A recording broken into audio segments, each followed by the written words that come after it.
Because we're just saying hello. Aloha. That's Rachel. That's Little Wilderness Car.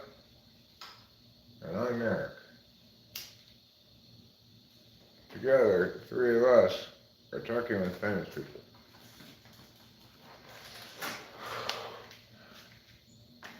You mean I get to finally be a host too? Little Wilderness Car, I didn't know you had a Cockney accent. Me neither.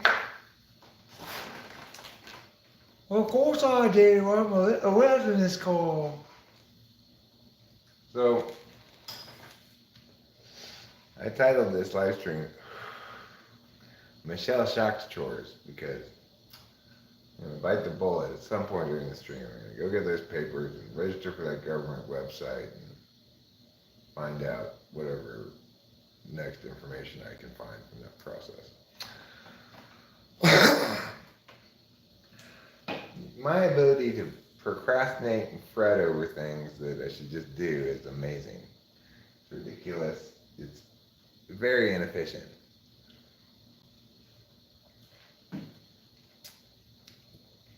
I can spend huge amounts of time thinking about how I need to do meow before I ever actually do it.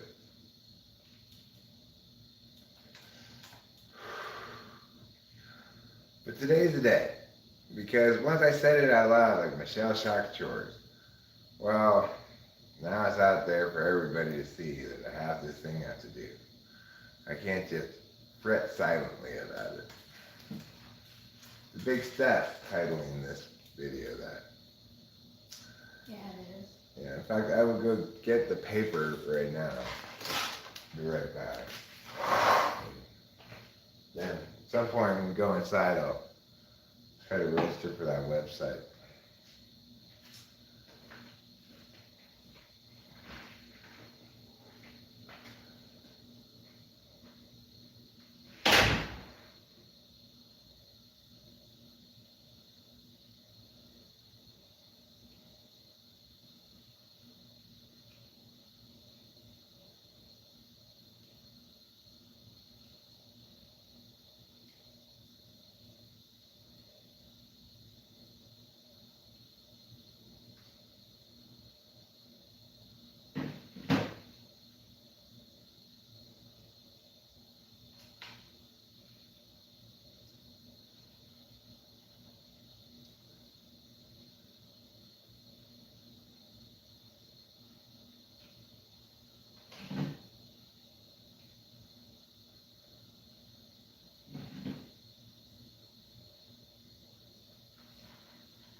Sorry to have left you alone for so long. I used the restroom while I was in there. So,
well,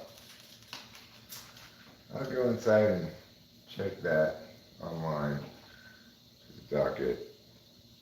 I was reading that while I was on the toilet and also right now, obviously, and there's one factor that makes me think that I may very well, assuming I'm still within the 60-day period, actually opt out of this proceeding. Because one thing I hadn't made note of before was that the bad faith demonstrated has to be demonstrated during the proceeding. So, I actually think I'd be probably much more well served to opt out of this. What is that? Well, that just means that the board finds in my favor summary judgment without prejudice, which means she could then sue me in federal court. But she could have sued me in federal court straight away anyway. Rereading this is helping a little bit. Point is, trying to sue me in federal court is much more costly for her. So I don't think she'd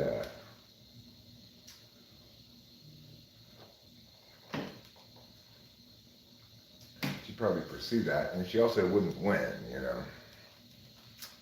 So I may end up opting out of this if I'm still within the date that I can.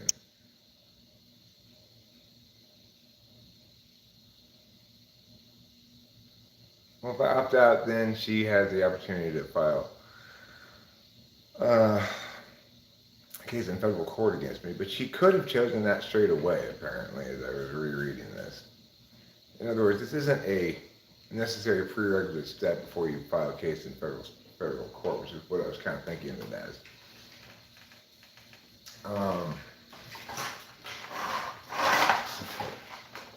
You know, a federal court here, a case heard in federal court is a costly proceeding. It's going to require her to get a lawyer, almost for sure. And I don't think she's going to want to pursue that with so little chance of winning. But we'll see. Let me go inside what the government website says. If I do opt out, then we'll just have to see what she does as a follow-up to that. Yeah. You know, if she wants to sue me in federal court, well, then there's all sorts of things get opened up that aren't plausible in this context. I can counter sue her for frivolous, you know, bad faith use of the judicial system much more effectively than I can bad faith use of the copyright board. So it's probably well advised for me to opt out.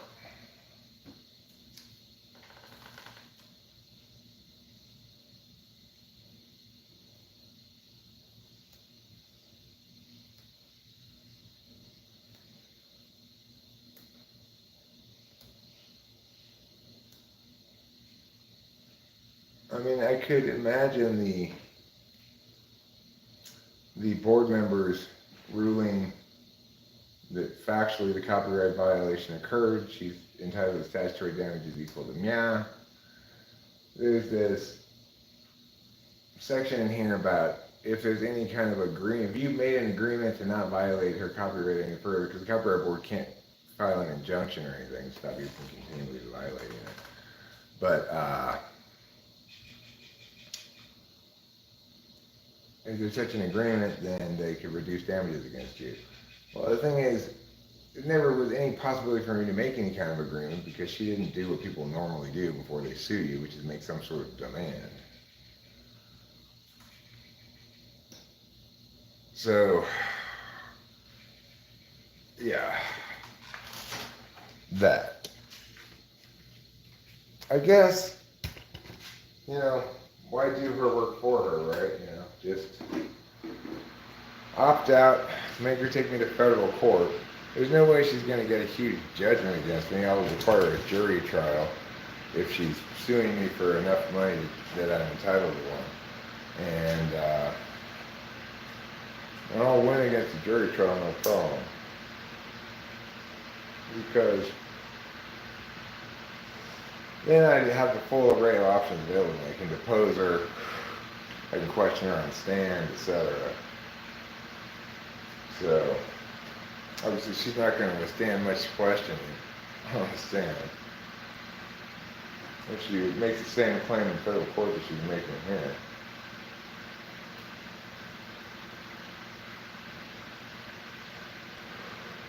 She seemed to think that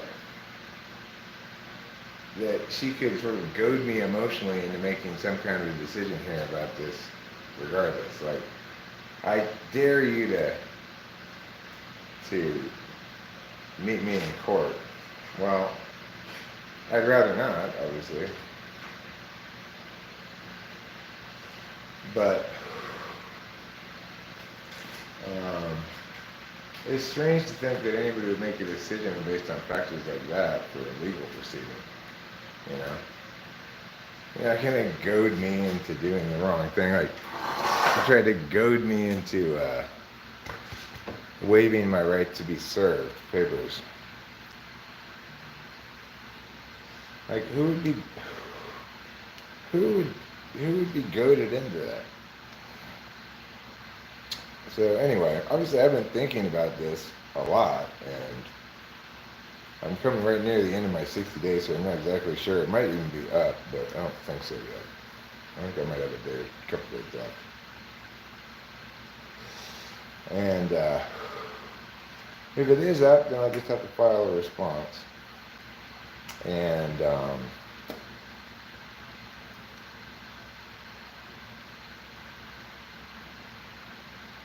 you know, deal with her claim.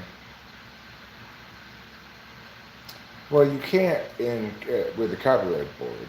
You could with people in federal court. Copyright board is very limited in the kind of claims you can make. So the thing is, if I were gonna like be confident that I should opt in to this, then I need to read the exact statute on secondary copyright violation and vicarious copyright violation and see if there's any language in there about it necessarily being willful. and what the statutory damages specify, etc. If there are any mitigating language, like the claimant should provide the an opportunity to remedy the problem or something like that. There might be that kind of language in there. I'm not sure. So, having not read that text of that law, I'm not exactly sure how this would play out. And I'm not sure how much work the Copyright Board would do for her or on her behalf. She's made a terrible claim in terms of the case making she did, but Copyright Board providers may want to do her work for her and find an actual violation of a statute and penalize me accordingly, regardless of what she actually says in her claim. So there's that concern, possibility, that another reason why opting out probably is a better idea if I still can. But it's not cut and dry. Dockets.ccb.gov.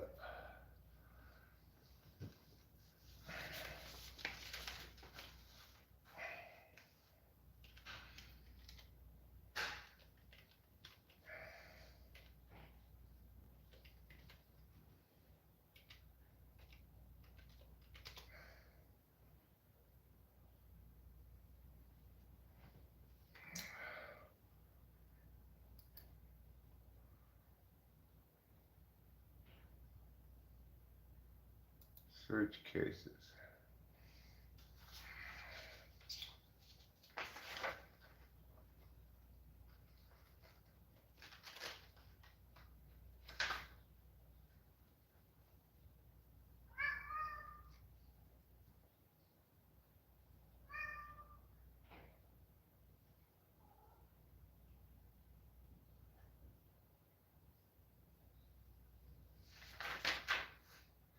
Okay. Oh, this is so small, even with my glasses. It's hard to read.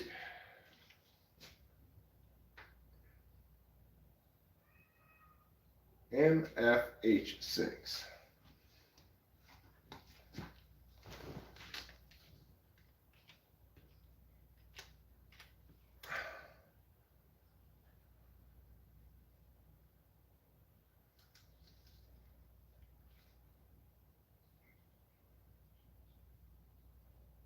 Oh, that's not the case number.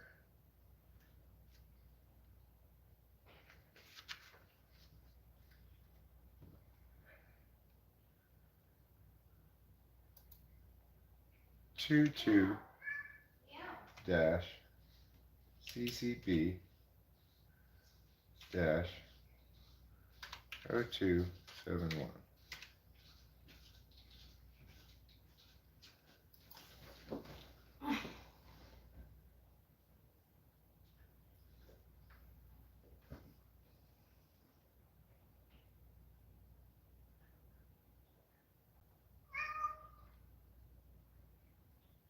Meow.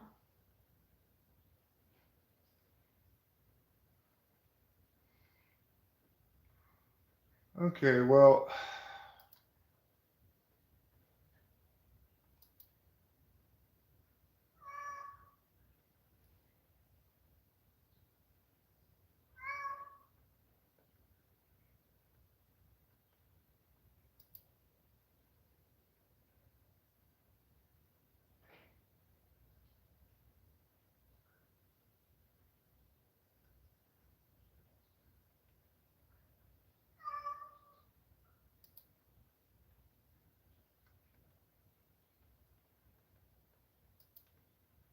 Meow. I remember what I was going to do.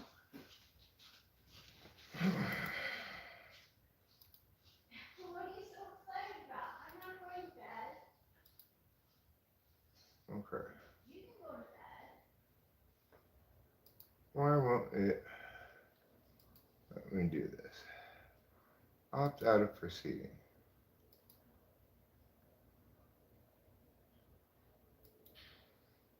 Just search for more results, but then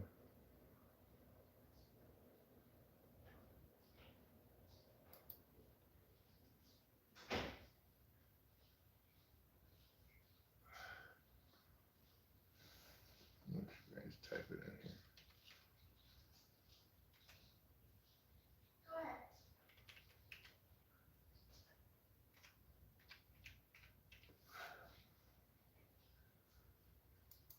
There. Opt out keyword, key code. MFH6.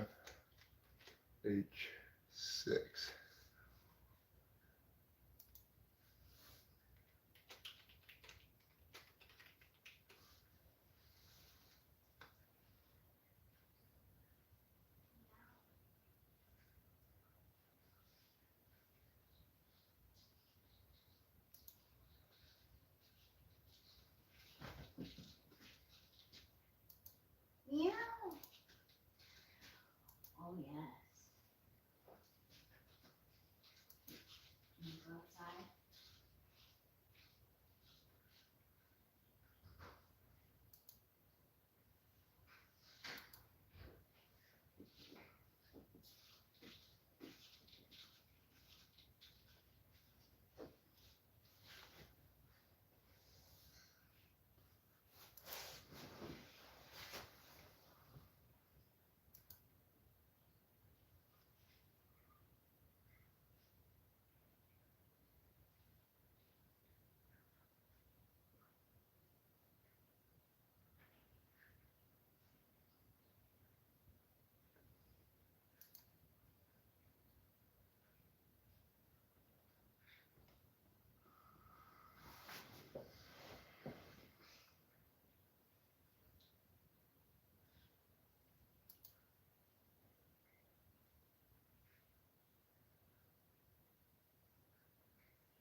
You got an email. Greetings, your ECCB filing was submitted successfully for review by the Copyright Claims Board. Date 8/10/23, 6:43 p.m. ECCB filing opt out of proceeding docket, blah blah blah. Cool. Well, now I don't have to think about that for a while. She may end up suing me in federal court, but I'll take that battle. I'm more empowered in federal court. It's also much more difficult for her to successfully file a claim in federal court. It's going to cost her more money, etc.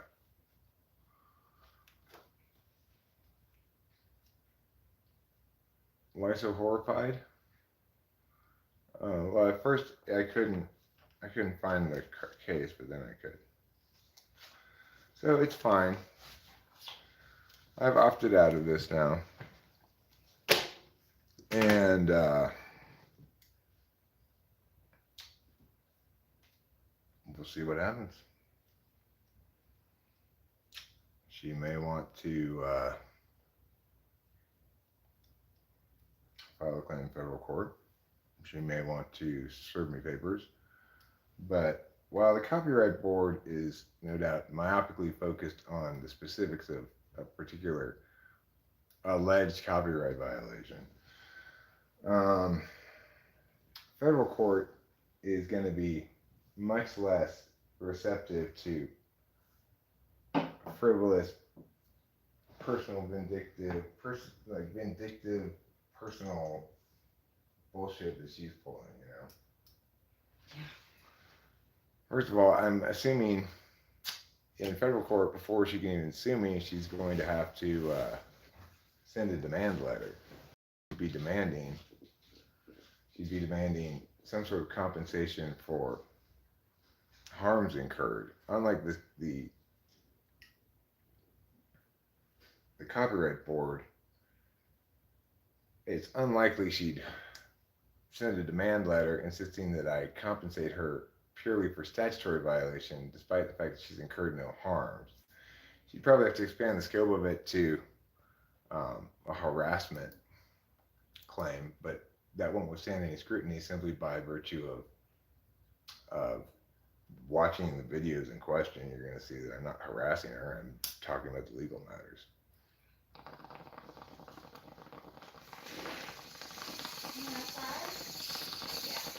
If anyone's harassing anybody, she's harassing me.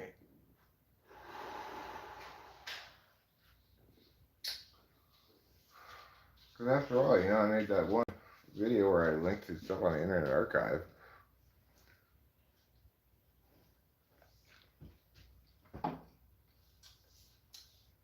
Well, true, she could try to sue me for more money.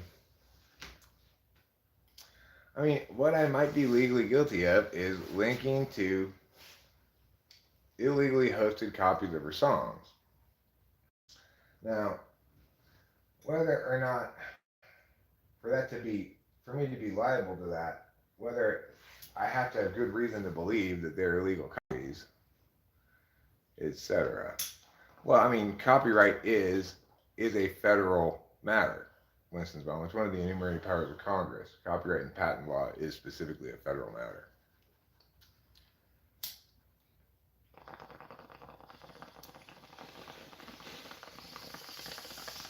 That's why, like, I respect artists who, like, don't mind sharing of, like, I understand that they need to make money, but, like, on my SoundCloud, so I have a SoundCloud, but I don't have any original music on it. It's all, just tracks that I've liked from,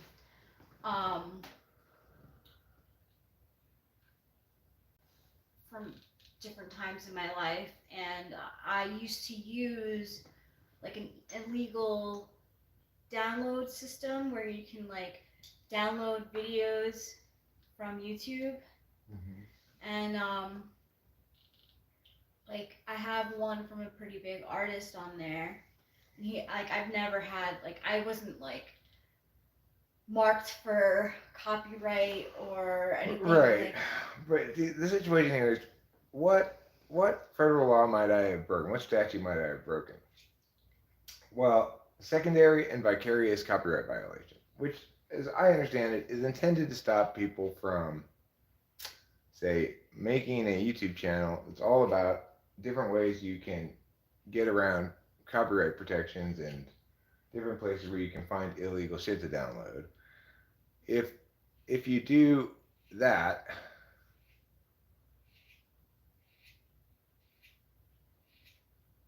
then you're subject to secondary or vicarious copyright violation. In other words, if I profit somehow off someone else by violating your copyright, that qualifies as secondary or vicarious copyright violation. Did you profit off of it? Right. The thing is, her claim of my profiting is based solely, she doesn't even make the claim in this one anyway, that that I profited from YouTube in any sort of fashion. She's making the claim that I profited by getting typing clients from the population of people who watched that video, even though it had absolutely nothing to do with typing. And the reason that my link to my typing service was on the video at all is because it's my upload default.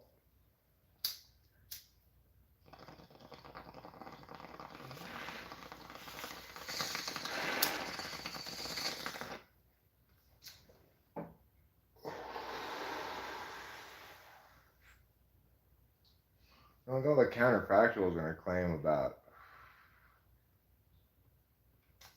me having an Internet Archive channel and this being part of a scheme, which would imply that I am regularly linking to things that are illegally hosted in order to get people for me to type them. How that would work, I don't know, but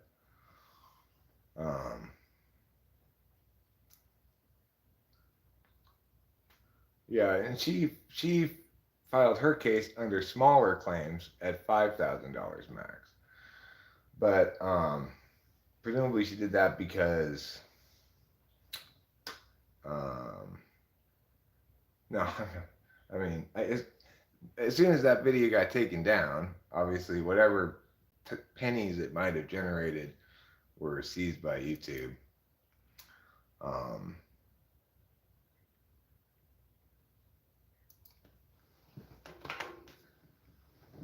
So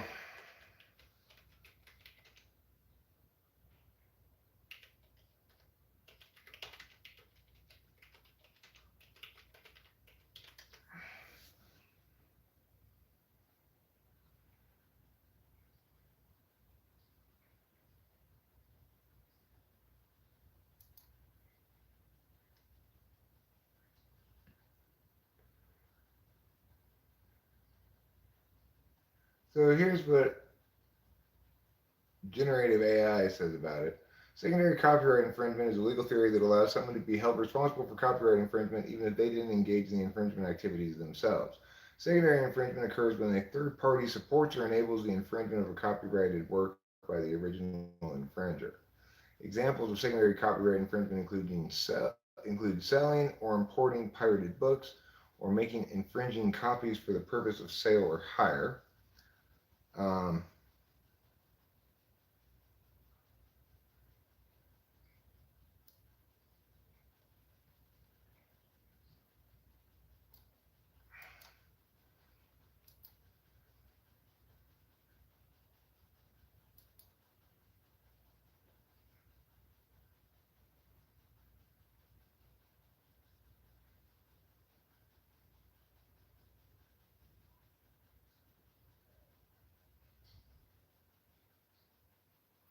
let's see.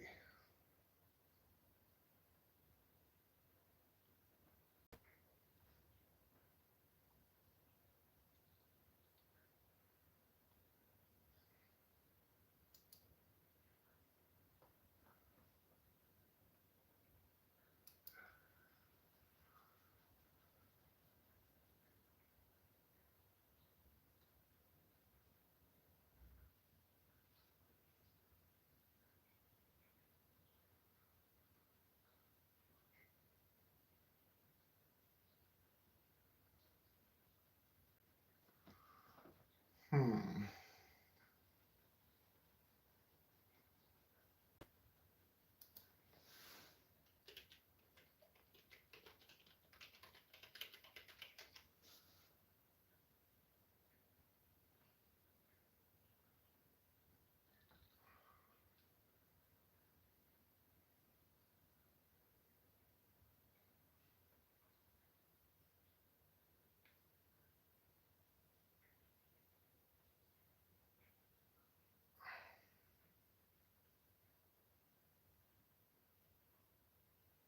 Hmm.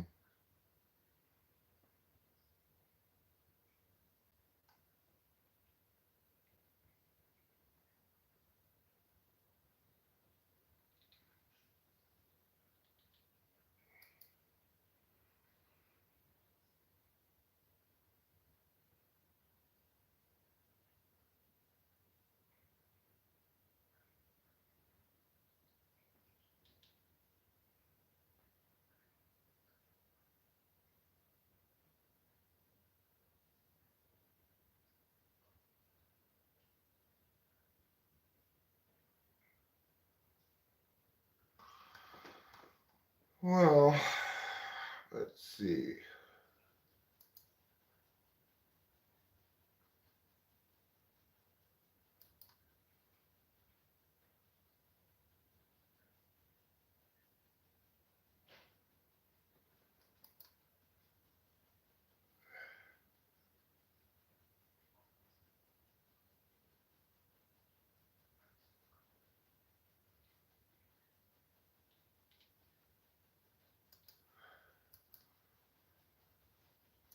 Secondary copyright infringement and proving legal liability. Often an infringement case involves the owner of a copyrighted work and an individual copied it without permission.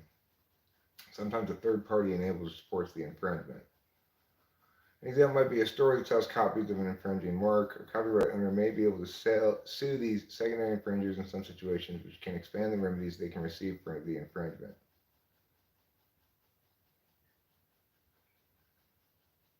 If an individual infringer does not have the resources to pay a judgment, the secondary infringement may have sufficient resources since it is usually a larger entity.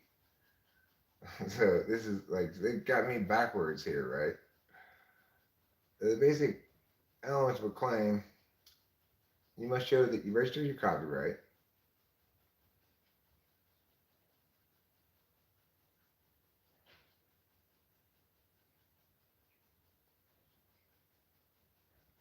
So you can sue for any violation of one of the exclusive rights provided by Section 106.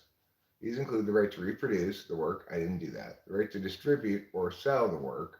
I didn't do that. You could say I showed people where they could get it, but I didn't distribute it. The right to create adaptations from the work, I didn't do that. The right to publicly perform or display a work, such as a play, song, movie, painting, or sculpture, I did not do that. The Copyright Act does not provide an explicit discussion of secondary liability for infringement. However, federal courts have allowed copyright owners to present these theories. Although federal laws are uniform nationwide, federal appellate courts are free to develop separate interpretations of the law unless the U.S. Supreme Court intervenes to resolve the conflict. The U.S. Supreme Court has not yet imposed a uniform test for copyright infringement, so different federal appellate courts have developed different standards for when copyright owners can hold third parties liable for infringement. Secondary infringement elements. The third party intentionally or knowingly induced or provided the means to commit infringement. And two, the third party benefited from the infringement. You have to have both those things. She can't establish either of those things.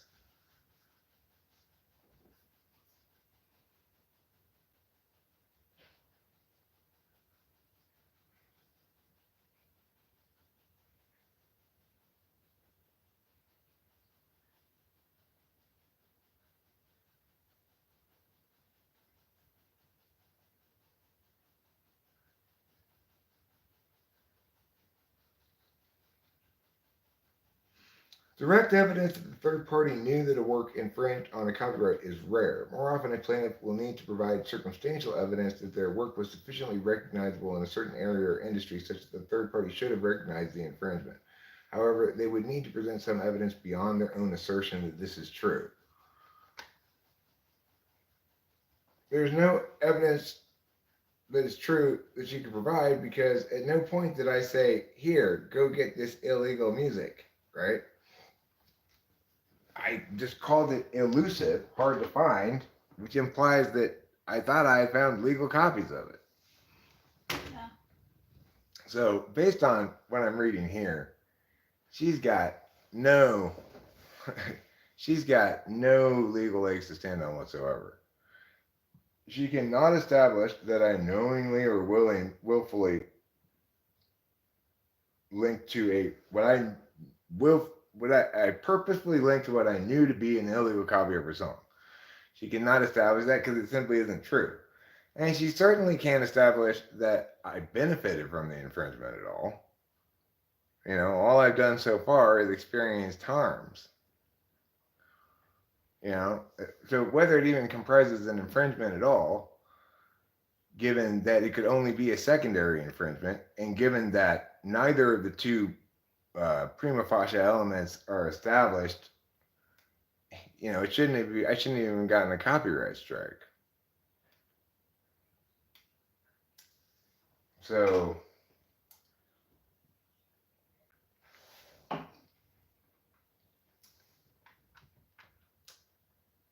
I don't know.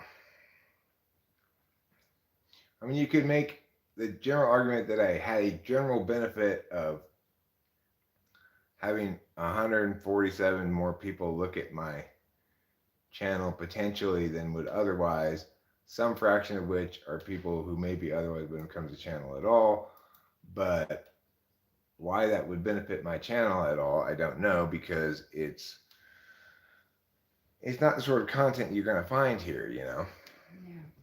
So anyway, I'm glad I opted out. Now that I'm glad I looked that thing over again and realized that you have to establish bad faith in the proceeding. So I can't really go on offense in the copyright board at all. As a consequence, it's better that I opt out. If she wants to try to sue me in federal court, despite not meeting either of the burdens she needs to make, then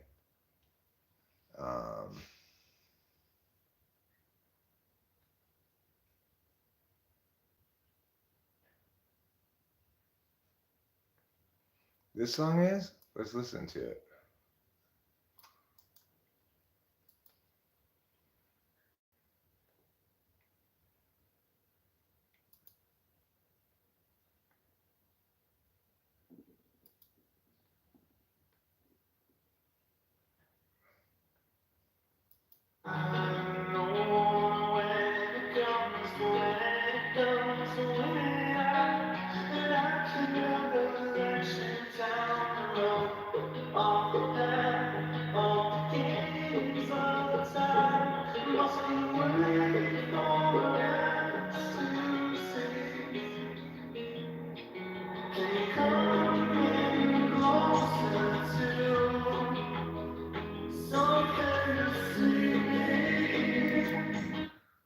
I'll listen to it later when I can give it more attention. I don't think Dandon's gonna bust my chops. Okay, that's what I don't think.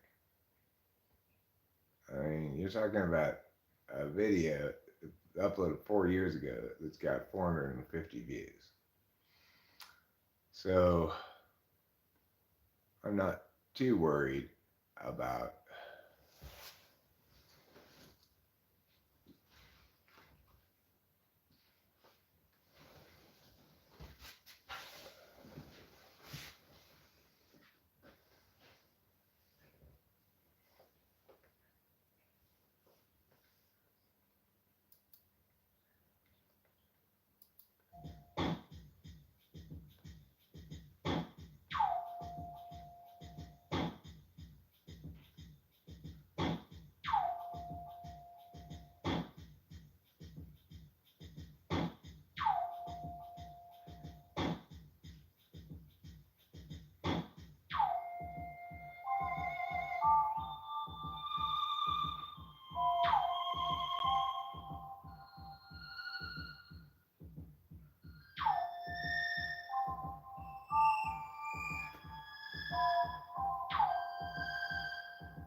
this music requires a lot of patience. Yeah, it does. um, he's so porcupine tree. I don't know what that means. Yeah, what does that mean? What does porcupine? Yeah, I do remember Dandon for sure. Hi, Dat Boy Klaus. Hi, Dad Boy Klaus. It's Dat Boy Klaus.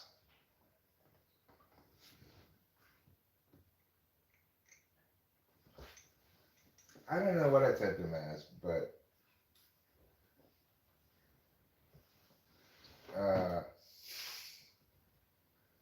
I I think of him as an INFJ.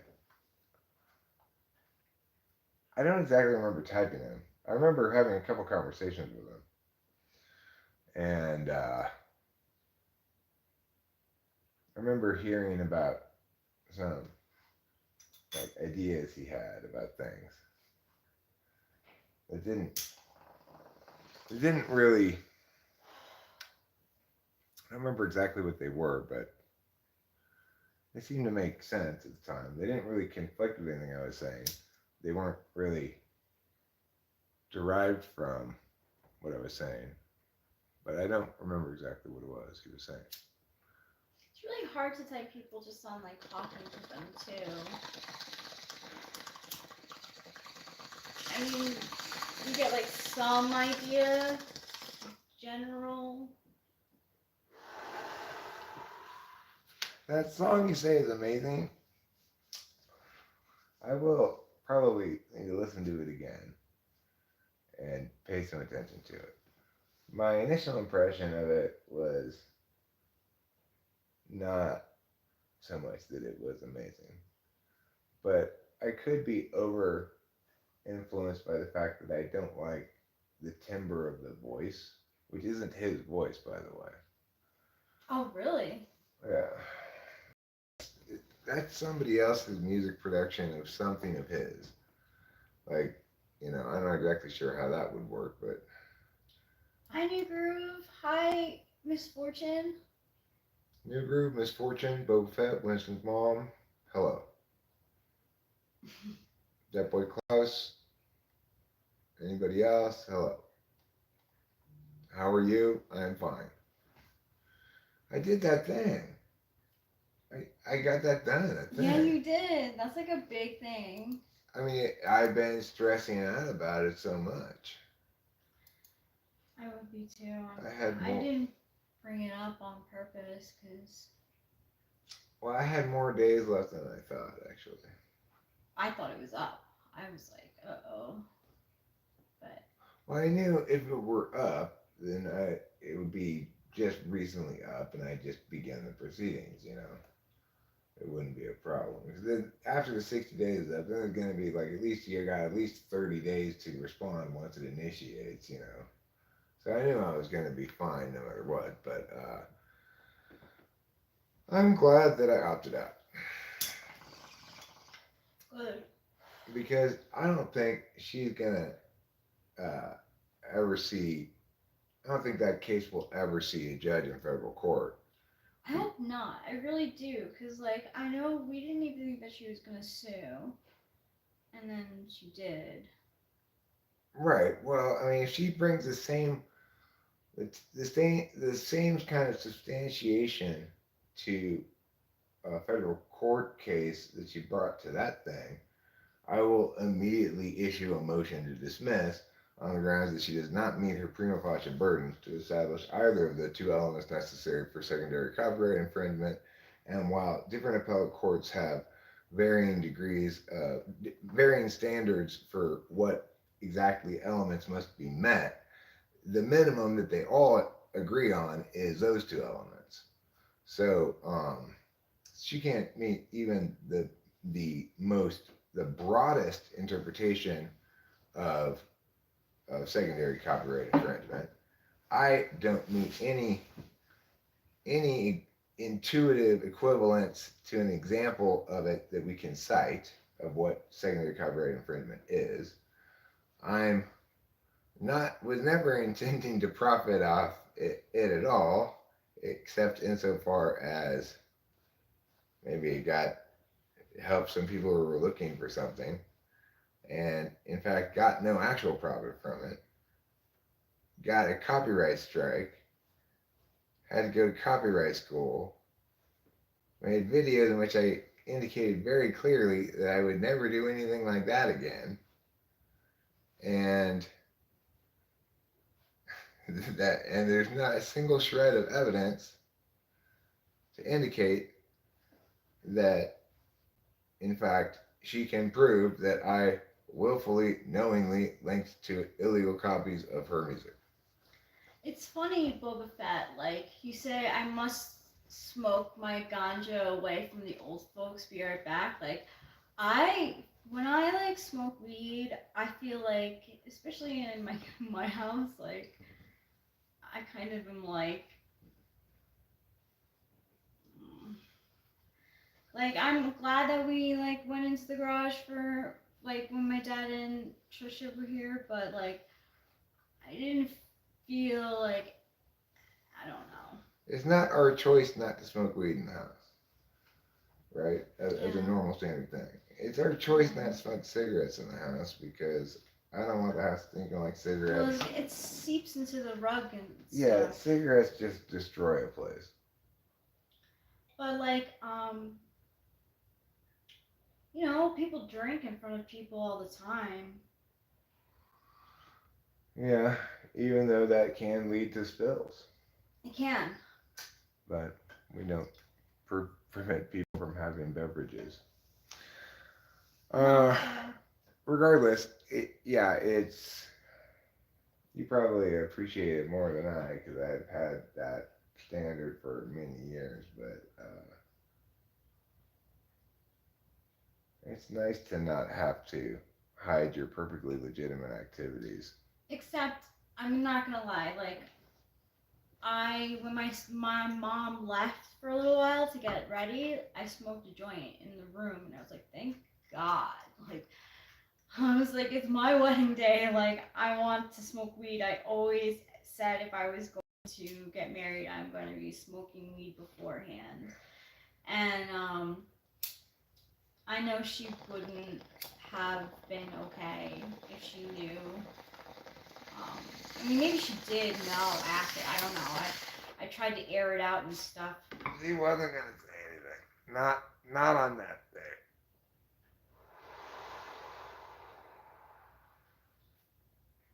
You know, even your mom wasn't gonna say anything on that day, on that occasion. I was worried enough that I didn't smoke in front of her. Well, you were accommodating enough. Yeah. Put it that way. Yeah. Like I was the one who said, "Let's move our stuff into the garage. Let your dad and Trisha have the living room." Yeah. And we hung out mostly in the garage for the duration of it. That's being Yeah, that accommodating. is being That's accommodating. not being scared or whatever, and being respectful. You know, waiting till your mom's not there to smoke the joint is respectful. If she had been there the entire time, then you saying, um, I can't really go downstairs because I'm all dressed in this fancy dress. Uh, so, do you mind just stepping out for a minute and letting me Oh. smoke a joint in here? See, I don't even know how to have conversations like that with her, but that's definitely what I should have said. I in retrospect. Well, yeah, the point is, I I don't want to be disrespectful to people who have strong feelings about weed and smoke it right in front of them and be all like blowing it in their face and shit. So I want them to have a comfortable time as guests. Yeah, yeah. I know. I just feel like I've like hidden it. I've hid it for so long, or like haven't hid it. I don't know. I but yeah, like in retrospect, I could have been like, hey mom, like I can't go downstairs, but I would really like to smoke some weed right now. Like, do you think that you can, maybe? Yeah, I mean, your experience in life has been so different than mine regarding that. It's hard for me to conceptualize. Mm, I'm genuinely surprised when people even think twice about it or blink about it, me too. because it's so normalized here. But for you, with your parents, you've got these very strong associations of oppression related to weed. Yeah, yeah. So, But whatever, it was a great day anyway, and I wouldn't have taken, and I did get to smoke weed, when she did go away. So, um, it all worked out. I just like it's good not to be rude, but I guess that's like the moral of the story. It's good not to be rude. but I mean, I think there are two morals to the story.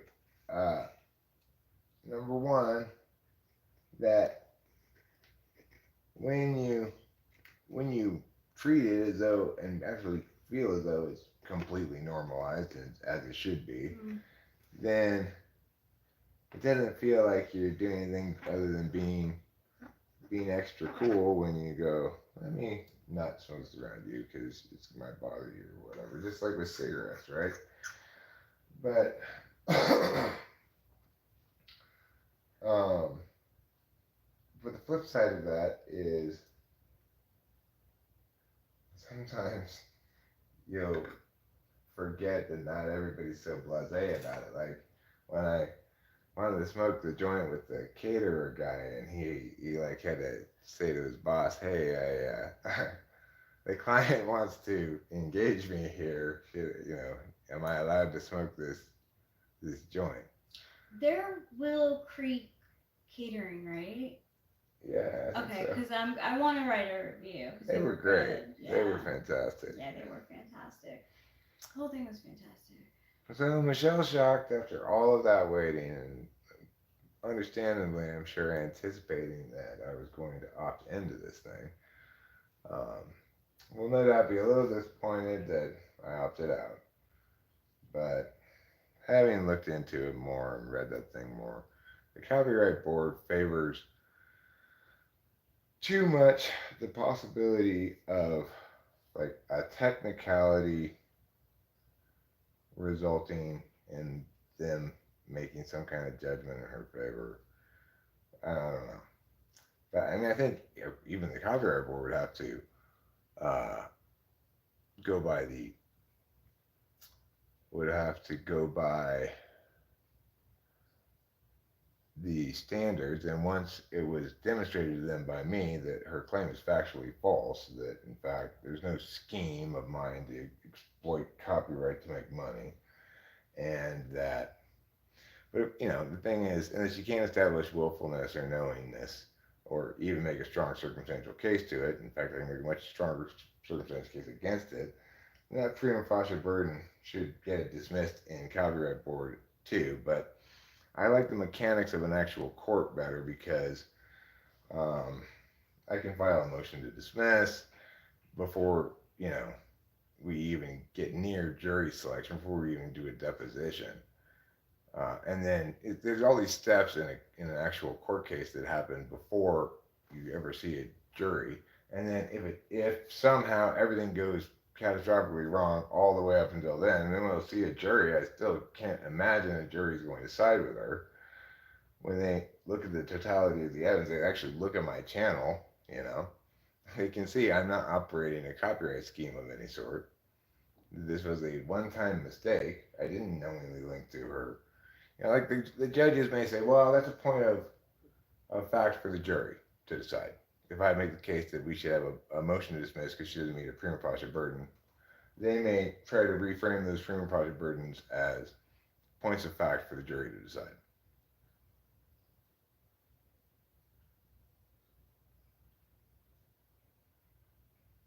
So let's say you found out your neighbor was a convicted pedo. You see them often. What do you do? Well, you need more specifics than that, right?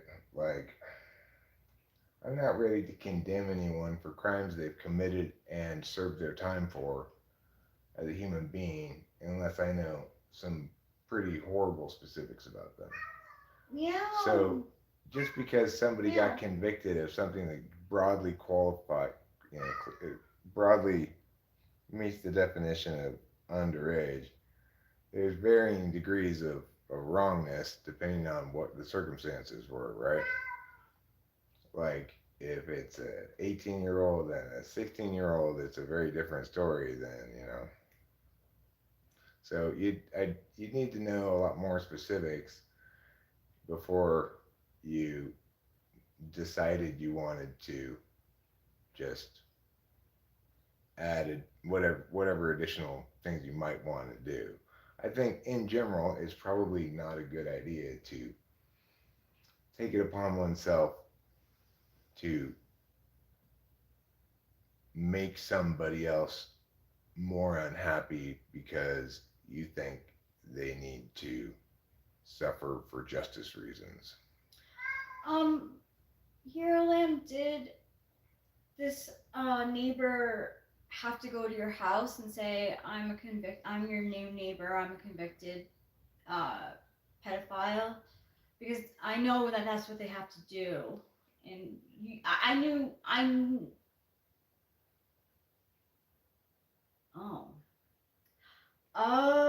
that is not really great. Yeah, well, that's very concerning then. Yeah.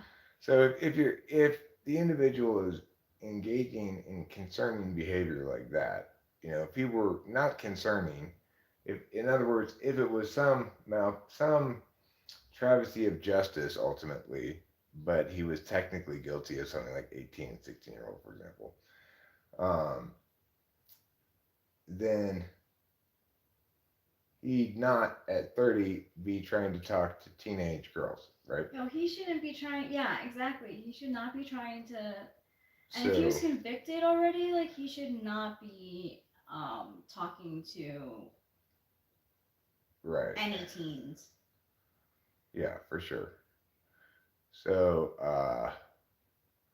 that one, you might want to mention it to the girl if you see her yourself, or her parents or whatever. Yeah, I would tell her parents if you knew, if she's a neighborhood person. That's why I say you need more specifics. Like you say, real pedos who have a high reoffend rate, they need to be dealt with differently than people who may or may not have meowed. I have appointments through 9/19 and may be needed after that in Vegas type of anything, so I'll have to hold out making plans for it. Okay, that's cool, Cameron. Whenever it works for you. Yeah, really. whenever. Sometime September would be great.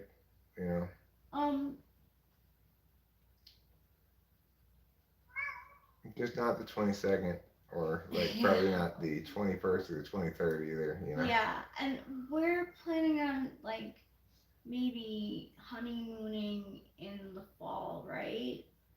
I thought we were talking about the good hotel in Yosemite over Christmas. Oh, okay, yeah. Didn't we talk We about did, that? we did. I like that idea a Okay, lot. let's do that then.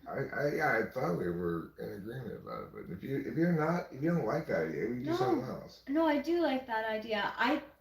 We had talked about other things that we might do too, but I like that idea. I thought that was your original idea too.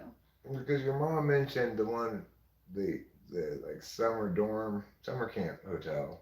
Yeah, And I said, fuck that. Let's go to the good one if we're yeah, gonna go let's do do that. that. Okay, let's We're do only gonna be that. like I'll for let her one know. night, probably two at most, right? I'm sorry? We'll probably only be there 2 nights at most. Yeah. Two nights would be good. One night's maybe a little too short. I think that's too short. I would do like 2 days, 2 nights. Yeah, right around Christmas sometime. Not necessarily Christmas Day, maybe. I don't know. We'll have to talk to Lila about whether she'll be able to come for Christmas. That would be nice. Maybe we get Cameron up here too, if he's available for some part of Christmas. You know, Yeah. maybe even get Corey up here too. Who knows? Have a extended family Christmas. Let's do it. I like that, an extended family Christmas. Could we even invite like Matt, and if he wants to bring like a friend, he can too. You'll go back. You've been to jail before, Hero Lamb? Well, don't go back to jail. No, don't try to get into it with him. Don't do that. Don't deal with him directly. Okay? Yeah, no, I wouldn't. Deal with the people. If you see him trying to approach people, deal with the people he's trying to approach and or their parents. Yeah. And don't try to deal with him directly. Talk to her. Talk to the girls. Because that is concerning. Yeah, it is going to be awesome, Cameron. And you know, it should be perfectly fine for you to talk to the teenager yourself. If you just say to him like, "Hey, I just saw this person talking to you. You look kind of young. I just wanted to let you know." Yeah, and then they can make. I hope you'll inform your parents of this conversation. Have a nice day. I mean, no teenager could possibly object to you doing that. No. So it is prospectively safe for you to go approach the teen yourself and talk to them. You just have to do it that way. Yeah.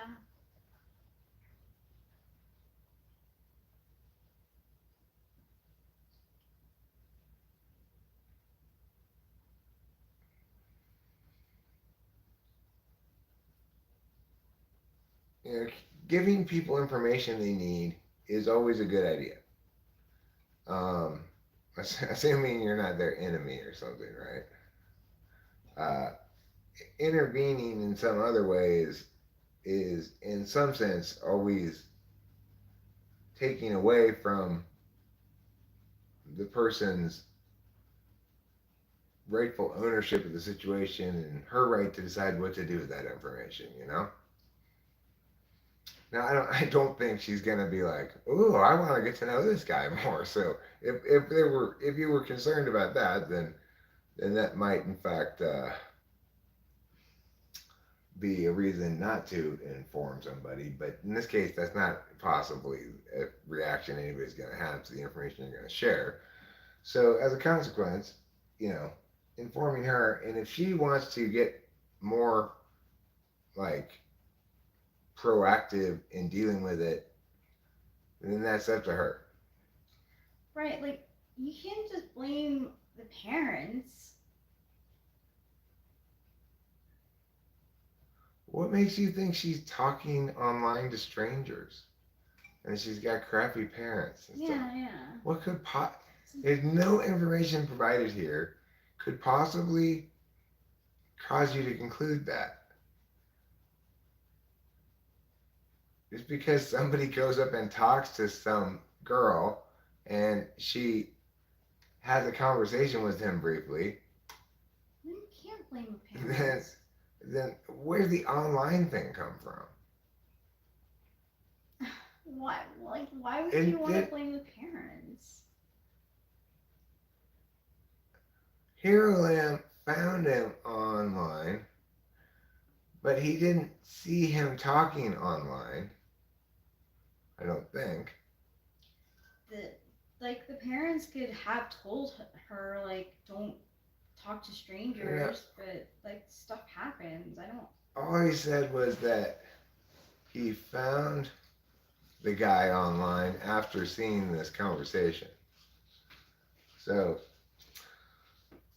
um, she can't, that girl can't help it that this guy moved into her neighborhood and tried to start a conversation with her. So she can't control that. I have not read Lovely Bones, Vincent's mom. My mom did, but I don't think I could handle a book like that. All right, fine, Mr. Bobby. Okay, you're excused. Okay, yes, you You're are excused. excused. You're excused.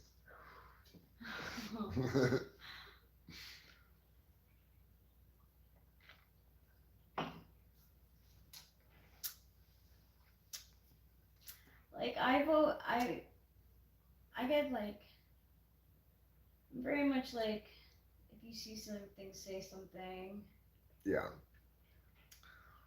Um, if if you were to approach the teen and found their response, say, glib, dismissive, not taking it seriously, then you might want to talk to an adult related to that individual. Yeah, Moonfay 11 and Winston's mom. I heard that was a great book. I just like I get so affected by things that I read and take in. Like I wish I didn't, but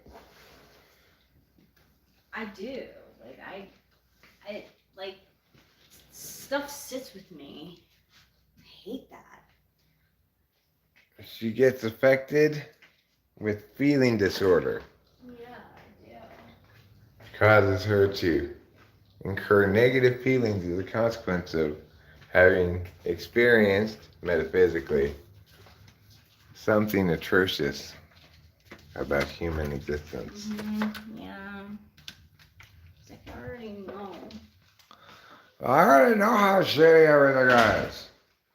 I don't need more examples of like people abusing each other and suffering and it's like enough already. I know it's like it can make me I don't know ignorant or something, but No, it doesn't make you ignorant.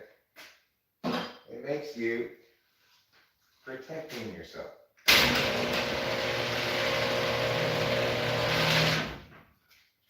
I do it too. I protect myself from sad sounding stuff all the time. And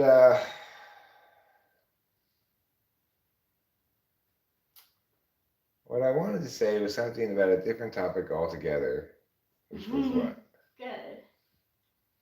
There was something I was going to say about something someone said.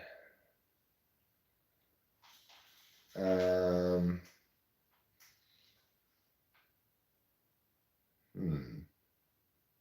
Oh, I know. It wasn't about something someone said. It was about something someone read, and that someone was me.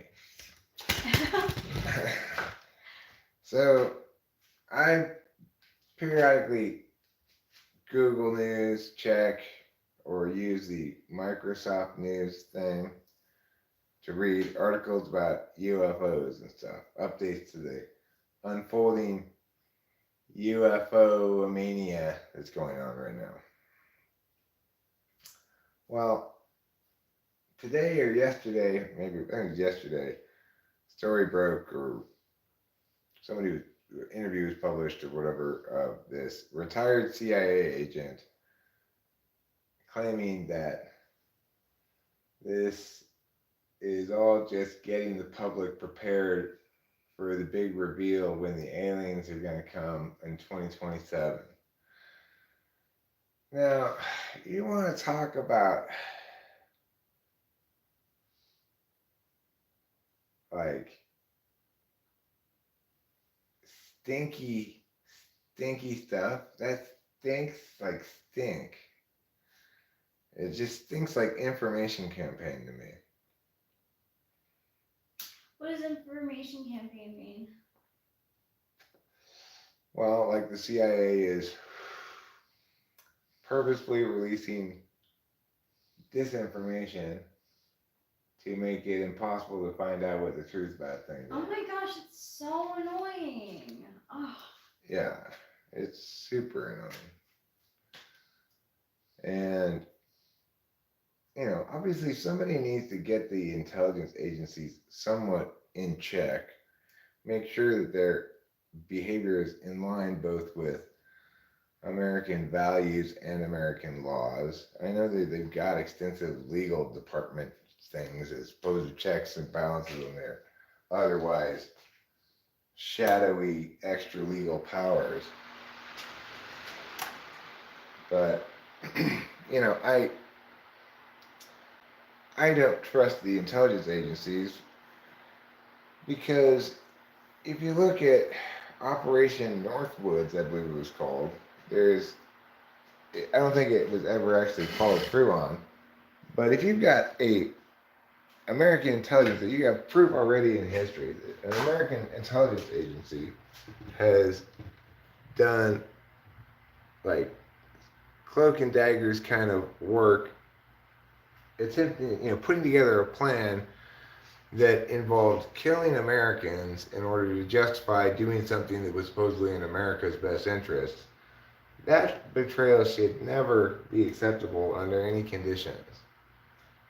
So I don't think the intelligence agencies 100% get that. Purposely killing Americans as doing the business of America's intelligence agency as a means of attaining some, say, agreement to go to war or something like that, that's never acceptable. That's utilitarianism run amok. People who are so convinced that they know what the best outcome is that they don't think it matters what means they use. The ultimate betrayal of any kind of military, intelligence, law enforcement organization, the ultimate betrayal they can commit is the killing of American citizens to justify some outcome they believe is important enough to override the broad prohibition on killing your fellow citizens is not how you conduct business legitimately.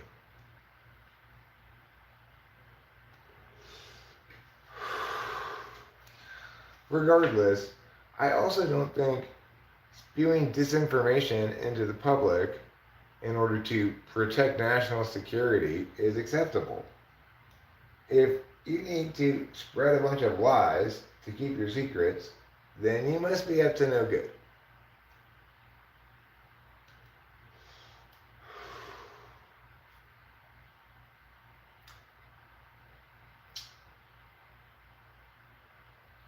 And it's probably all positioned as managing managing access to information that might be gained by our enemies, as though the American public's right to know didn't matter. Like, the Navy explicitly refused to release UAP videos on the grounds of national security. They were requested under FOIA. Um, and the explanation given is that it gave information about America's capacities, military capacity, classified information about America's military capacity. Well,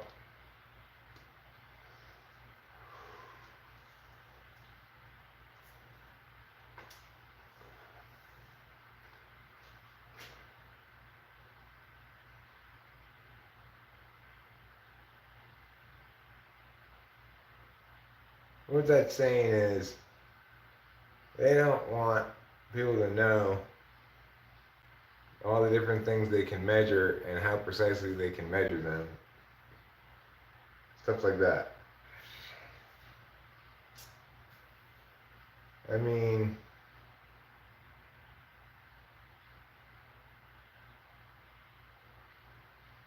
what's of note is they confirmed they exist, the videos. I guess that's kind of a gray area. Obviously some stuff needs to stay classified because it's part of maintaining a tight ship militarily. But that system of secrecy justification is a ticking time bomb for insanity. Everybody who does anything bad will always want to hide it, top secret, national security. Nobody can find out about this. That doesn't mean that everything classified as such is something bad, but it just means it's a highly abusable system. It's as abusable as methamphetamine, which is, in fact, the most abusable of all the amphetamines.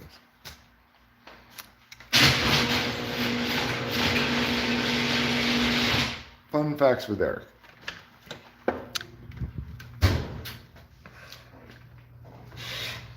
So don't do it, kids. That's a one-way ticket to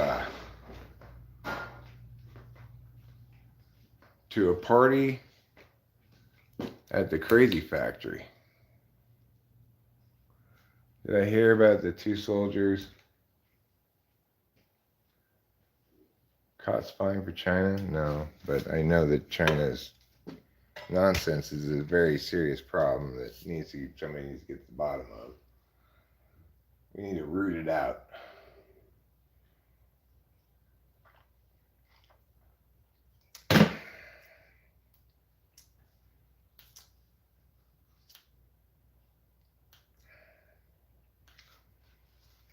Weather weapons.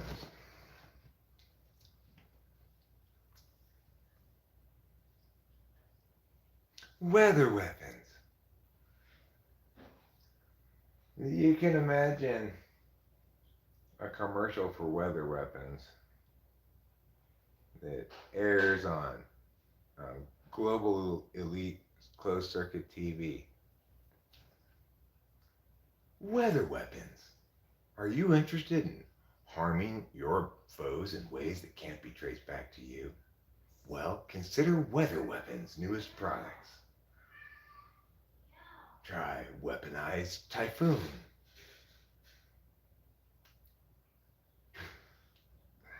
This'll really blow them away.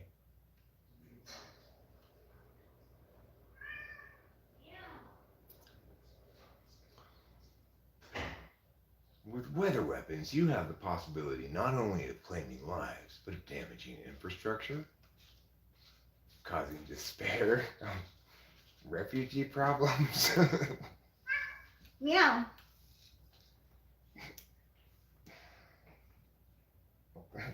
That would be a good movie, where you make a movie in which all of the conspiracies are true. Oh my god. You know, Oh my god. it opens with that. There's some global elites. They're sitting in like a bar. The camera comes in. The cameraman, it's like a documentary kind of starting out, right? Cameraman's coming in and he's following this bald guy with like a monocle, right? Meow. There's a sign, and like security guards is like automatic rifles on either side. And it says global elite only, and above it says like what's that group called? Like the Brightbird group or whatever it is, supposedly is whatever. And then they go in and they go into the foyer and they sit down and they watch that. And then he's shaking hands with somebody, and the cameraman filming this commercial for weather weapons. Maybe he could even be like a hidden camera, you know, like Meow. it was sneakily gotten footage. And there'd be lizard people, there'd be Illuminati, Oh my gosh. Bigfoot. there'd be Bigfoot, Net. sure, Scar. Loch Ness monster, Um. there'd be gray aliens, there'd be skinwalkers, interdimensional portals that release energy beings. What about like conspiracy theories about people who have died? Elvis would still be alive. Okay, so then I would say that Marilyn Monroe would still be alive because there's a conspiracy theory that says that the drugs were planted, that like she was purposely like given the wrong amount of drugs. And you know, of course, Courtney Love. She's at that bar at the beginning, by the way. You know, drinking a glass of infant placenta fluid, and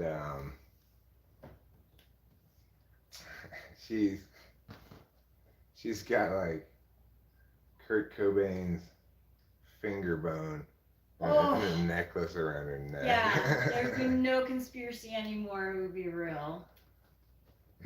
I mean, it is real anyway, but still, it wouldn't be just a conspiracy. And actually, what would be the case is that who's that guy who they did the Man on the Moon about?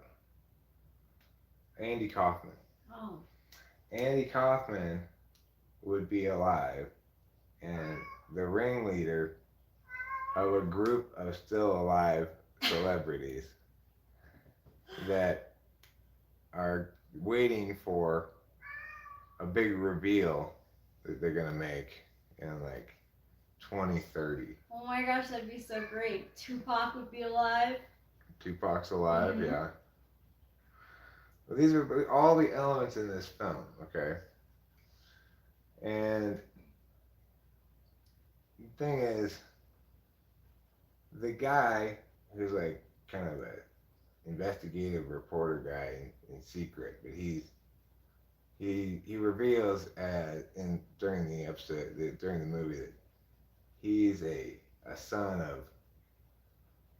of one of the granddaughters of an original powerful Knights Templar and the son of the main line of the Rothschild family. But he was born with a sense of social justice. That's a really hard question, Winston's mom. Would you want to reborn Kurt Cobain and Amy Winehouse? So both of them? I don't know. Are there conspiracies behind Amy Winehouse's death too? I thought that it was pretty much She drank too much. yeah, I didn't think there was heroin.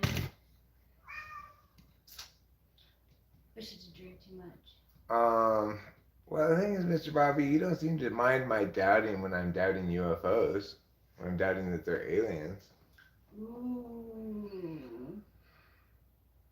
And anyway, I'm not doubting things right now. I'm talking about this great movie idea I have. It is a great movie. Can they come out holding hands?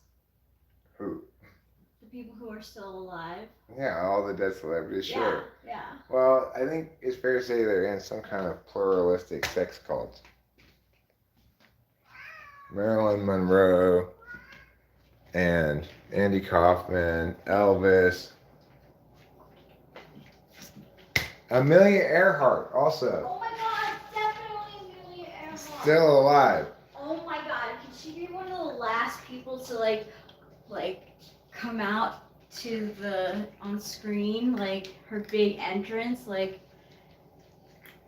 Yeah, sure. I'm just trying to figure in, like, where's the connection in that group to the global elites that gets them the infant T cells that keep them vibrant and young well into their hundreds. So we'll have to figure out. It's probably the lizard people who do that. I think so. I really liked that video of the woman who was like, I've seen too fucking much. Like, I'm getting all this pain. All you guys can be think that I'm crazy, but that guy is a lizard person. Yeah. You know, that's an alternate beginning to the film would be, it's like, they're showing that video, and then they cut to, like, the lizard person head office, and the boss is like, damn it, Iswali, you got recognized by humans on a plane. Oh my god. And Iswali's like, he's a rogue lizard guy who like leans back in his chair, and he's like, the info campaign people take care of it. And then they'll cut to this, like, this isn't real, this is fake, and blah, blah, blah. See, nobody even believes it anymore. I think we have Hollywood gold here. And then, actually, from there, the camera could follow, like, they're sitting in, like, a room. Maybe they're both, like, in security guard outfits, these lizard people. And then the camera turns this way, and that's when the two people are walking into the Global Elites Club, Oh wow. That's a good entrance. Mm-hmm.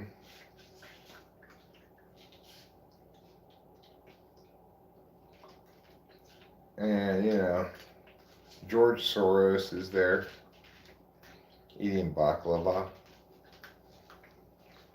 Who's that? He's this rich Greek guy that is talked about a lot by people on the right. He's the equivalent of the Koch brothers, or the guy who runs Fox. What's his name? Rupert Murdoch. Oh. George Soros is like the Rupert Murdoch of the left. Oh. Yeah.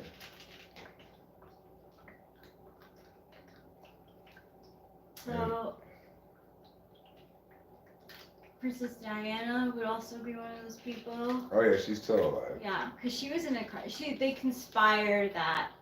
Well, there's conspiracy theories that the Queen was behind her death. Really? Yeah. So she definitely qualifies as being. Well, okay, so it turns out that the Queen thought she had killed her, but Diana had set up a conspiracy to resist the conspiracy, and it was actually a body double that was killed. Oh. Because she wanted to fake her own death anyway. Yeah, she was and so private. It turns out she found out about this conspiracy. I'm going to take advantage of this to fake my own death. All it's going to cost me is my dear friend and body double, Julia. Anyway, yeah, so she'd be alive, and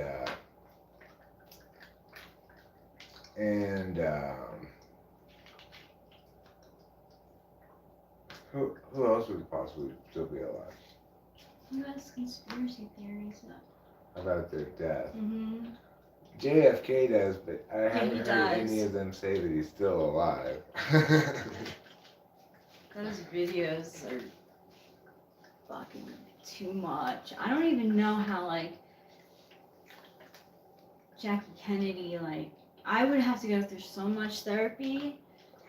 Oh my god, but anyway. I'll tell you who's still alive. All the people from that airline flight. On the team? No, that flight, what was that it wasn't Mongolian Airways. Yes! Oh, yeah! What was it called? That's a really trippy story. And yeah, that is. I don't like that story. well, there's the one theory I heard floated about the Russians.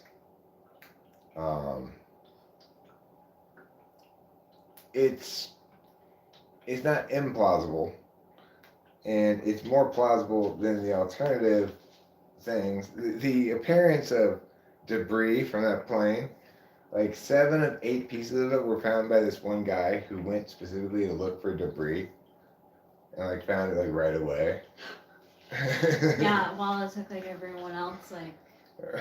So. Wait, wasn't Mongolia Air? No, it wasn't called that. I forget what it was called. Somebody in here is probably saying what it was called. Why are we in here anyway? The cat wanted just to watch him eat. Mm-hmm. We satisfied him. He wasn't gonna stop meowing until we did. I can't believe I got that done. Malaysia Airlines. Malaysia Airlines, yes. Yeah. So they're all, of course, being used as experiment guinea pigs by the KGB or whatever the current Russian secret agency is called. I don't know what they're called now. And the Russian theory of it is true.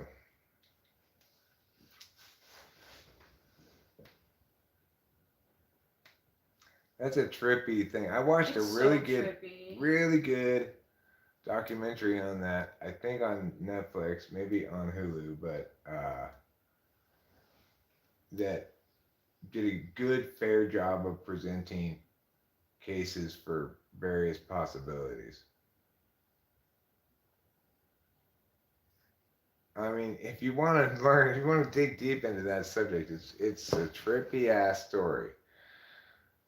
Almost for sure, all of the people on board are dead. But I have a lot of doubts about whether that plane crashed into the ocean. Yeah, there's a lot of doubts there for me too. It was weird. It started off going to like Thailand, and then it went back to where it came from. It's weird.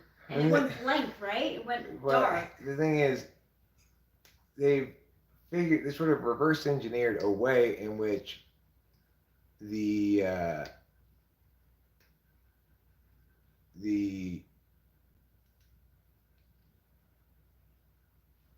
way in which they determined the course. In other words, the pings from the satellite that they used to determine the course, that it could have, there's elements within it that could have been altered that would have made it look like this, even if it were like this, which took it right to Russia.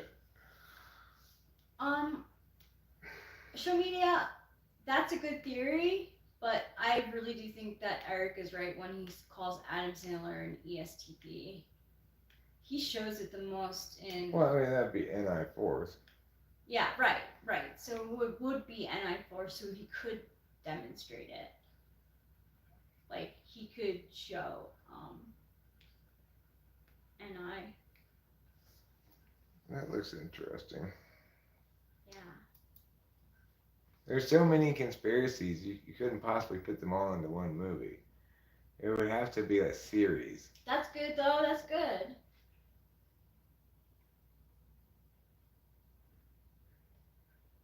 Yeah, I think this is what we watched. Yeah.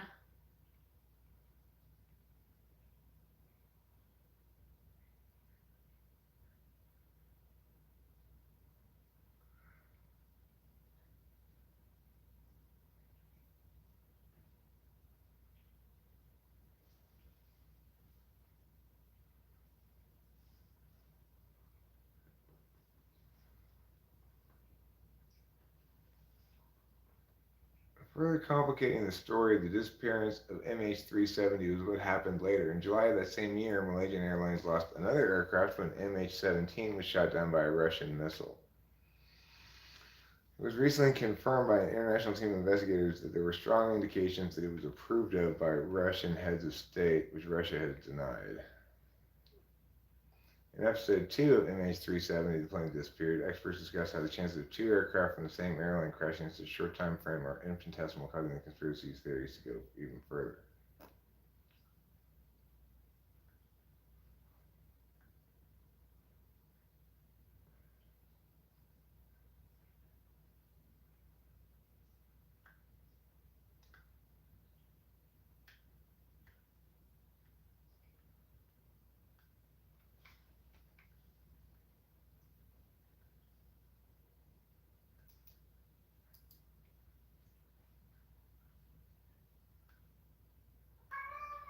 Meow.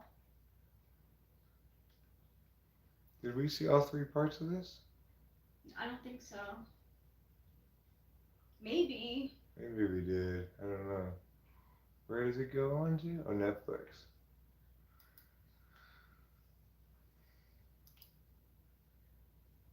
Burning questions. Ain't nobody gonna deny that Rothschild, huh? I could smell the Rothschild on him.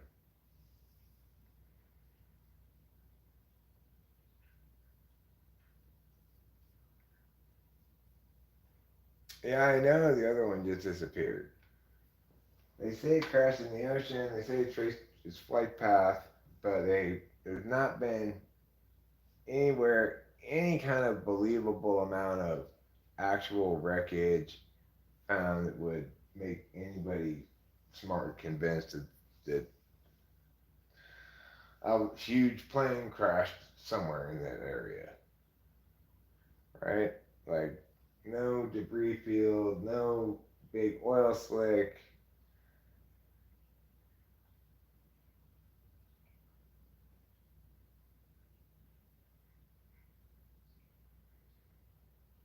I'm one with the stream's energy. Cha, cha. It's because of crystals and smellology. Cha. My essential oils are all stocked up is why. You're a lamb, like you're right. That interview on Between Two Ferns is classic. It's so funny. Interview of whom? Brad Pitt, but what's his name? You know, Adam have you ever Sandler? seen no, Zach Galifianakis interviews, like does like a mock interview, and like Obama's been on it and stuff. Like it can be funny. There's one with Charlize Theron's really good. Like like basically he gets these celebrities to like interview with him. They like know bare bones of what's gonna happen, and Zach Galifianakis just like asks them like rude slash like strange questions, and the the people usually like play along a little bit with the kookiness. So I'll have to watch one or two of those. yeah, it's worth it. I mean, I personally think that's one of the only. The Charlize Theron one is good too, but she laughs at like what Zach Galifianakis has to say. It's pretty good. What's an icon are you streaming? I don't know what that means.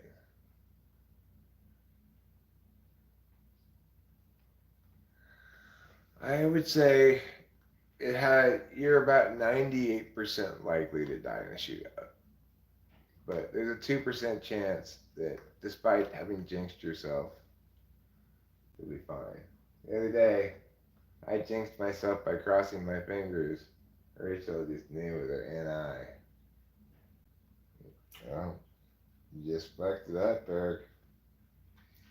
And in fact, she was right. It made me think that I should have crossed my fingers too. I just had a bad feeling. Yeah, well, your feeling is what some of us call introverted intuition.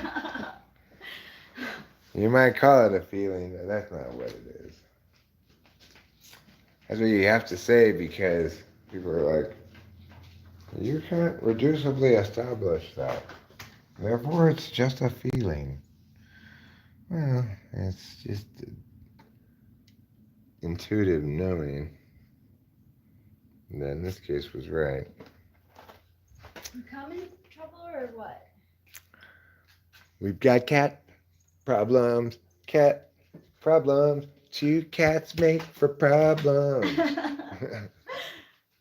Cat number one chases cat number two. Cat problems. I call that song Cat Problems. I hope you enjoyed it. I've been working on it for 6 weeks now. It's gonna be a classic.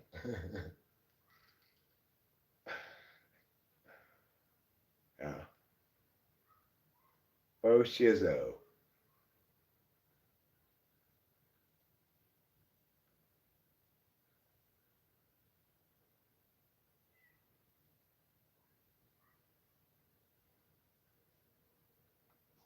There's no conspiracy with this one, I don't think. But would Abraham Lincoln come back? Yes, actually, there should be a conspiracy about it. So we'll have to make one. I like that. We're gonna make one? Abraham Lincoln didn't really die. He just took the opportunity because actually John Wilkes Booth missed him. Oh. He shot him in the stovepipe hat above the top of his skull. So he just went through the hat. Oh. But people saw there was a hole in his hat and they're like, oh my God, you've been shot in the head. And he just played along. And he told his wife, it's our chance to get out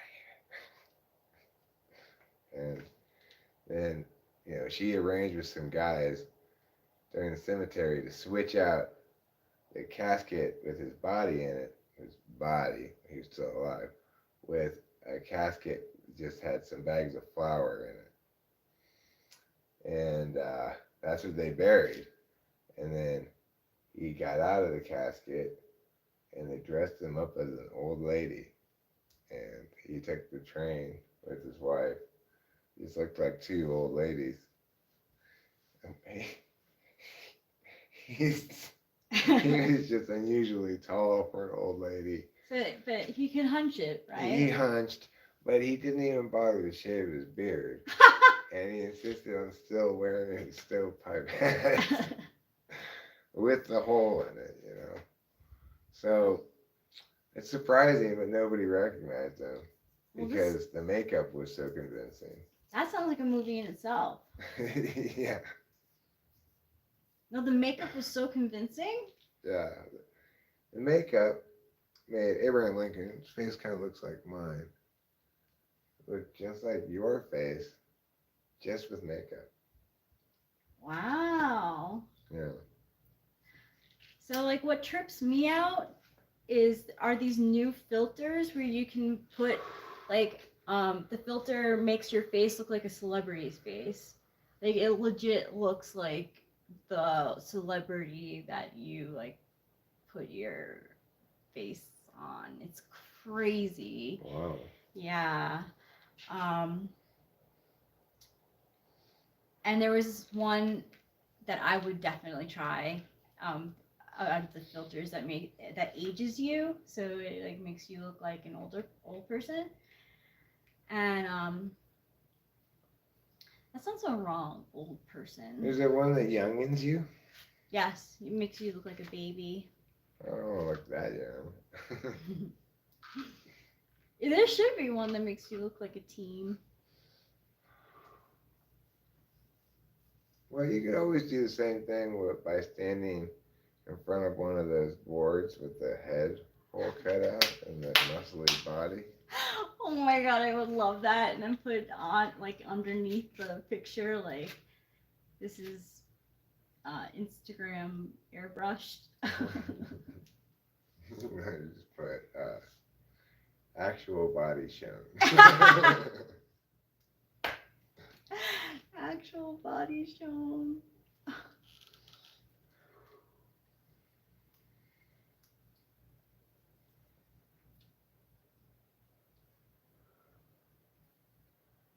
If that's your dating site profile picture, is you standing behind one of those boards, I'd say probably watch out for that person. Really? Well, sure. They're just showing their face. Mm. See, I have more, like, I get, yeah. What about, like, yeah. There it is, like, what are they hiding? Yeah. But what if it's a part of your, like, pictures? Oh, that's fine. If it's among them. But if you do, it's easy to see if somebody's doing like a whole sequence of hide, like semi-hides. Hide and semi-hides. If it's part of that, then it's just, you go, okay, you're just really being selective with your pictures to, as much as possible, misrepresent what you look like. But if there are other images that clearly show what the person looks like, and there's one of them among them of her behind the thing, that's fine. Yeah, because that's kind of clever. It's not clever, but it's like, I'm fun. yeah. Right, that's the saying, I'm fun. Yeah. Fortunately, we don't have to worry about that stuff anymore. I've been on this, so I know how it goes, you know. So do I. But there's this, like,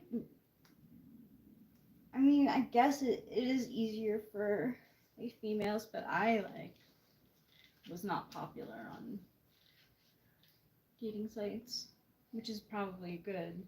Yeah, it is good. That's a much better sentence than, I was actually very popular on dating sites. No. Because then I'd be like, oh. No. I don't want to hear that. No, I wouldn't, like, that's like bragging about my past with dating. Why would I do that? I wouldn't do that. You wouldn't do that, my darling. You wouldn't. If TWFP were a dating site, they could use us as a couple. Yeah. I mean, if YouTube were a dating site, they could use us as a couple to prove that it works. We met on YouTube, and now we're married. Yeah. We've got 2 cats. Yeah, we got 2 cats. And everything's peachy keen. Thanks, YouTube. Thanks, YouTube.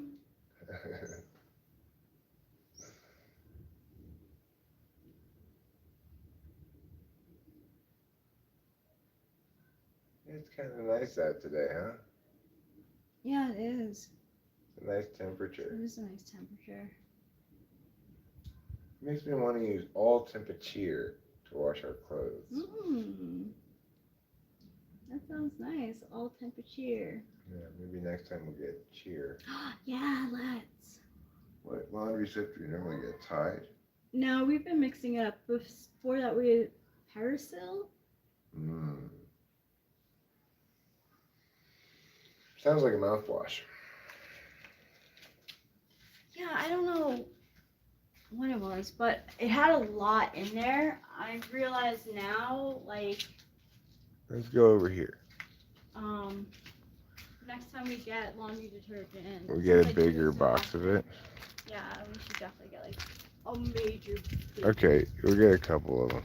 Yeah. So, I just came over here because I thought I'd look for any daytime drones. I don't see any over there in the sky. That's where I gotta look over there to see drones usually, or walk down the street a bit. because there's not that much sky to look at.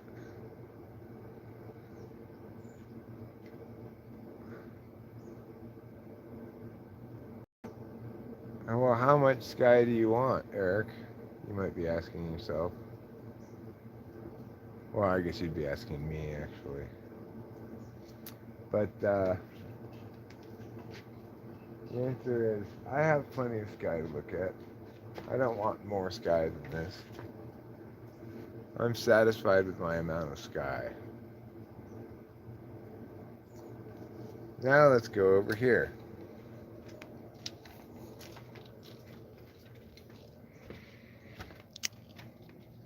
Well, we're into August now. And as you can see, the hills dried up. Wee. But still some little flowers Yeah. we can see right there next to Rachel's feet. Yeah, they're so cute. It's nice. Wow, there's a bunch of them. There's a bunch of little white flowers growing on the hill. And there's a Mr. Man. Yeah, he's hanging out with us. Oh, yes. You're such an ENFJ. You love to be around people. Except for strangers. And, well, yeah, and Capio.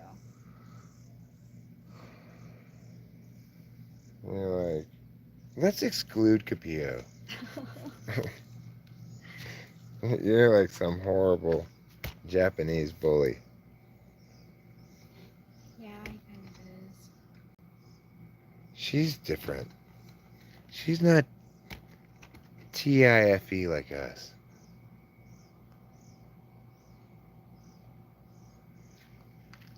You are a very handsome man. Yeah. Daddy knows. Daddy loves. There's this velvety plant next to him. Oh, yeah. It makes me want to touch it, but I'm not going to. It's too close to his paws. He might get you. I don't know what, like, possessed him last night, but there was, like, I was, like, laying down, and I was, like, moving my foot, and he just went buck wild. He was all about swatting. I had to... Oh, Mr. Man. What a naughty boy you were. Yeah, I got... Sounds like there's a baby down there.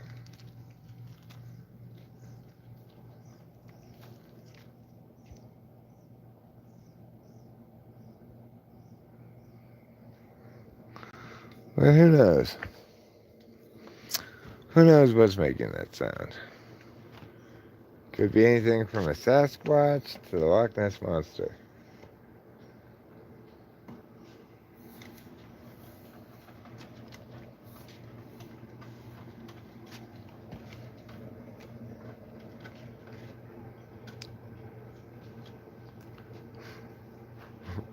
William Shatner's comments on aliens were quite cogent, I thought. He's like, come on. You got aliens who are going to travel here from 2,000 light years away? And then, what? Do hiding?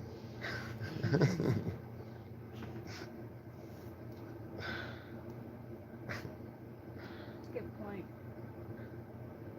Okay, now let's hide from most of them. But not quite all of them. We're going to cooperate with these few of them to be secret. Trouble? You are such trouble. No, poor Capio. You're as much trouble as a bubble of stubble. So I can't believe I did that thing.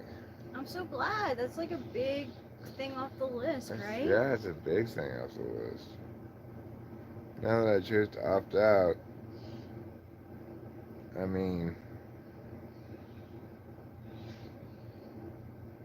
good luck with that case in federal court. I mean, the Copyright Board, The main reason I opted out ultimately was that I couldn't get her to pay any kind of legal costs. In other words, I couldn't go on offense at all except by establishing bad faith during the proceedings.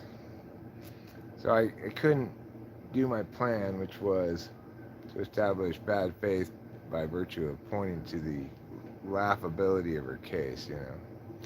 So that was the first key to, nah, maybe I don't want to maybe I do want to opt out of this.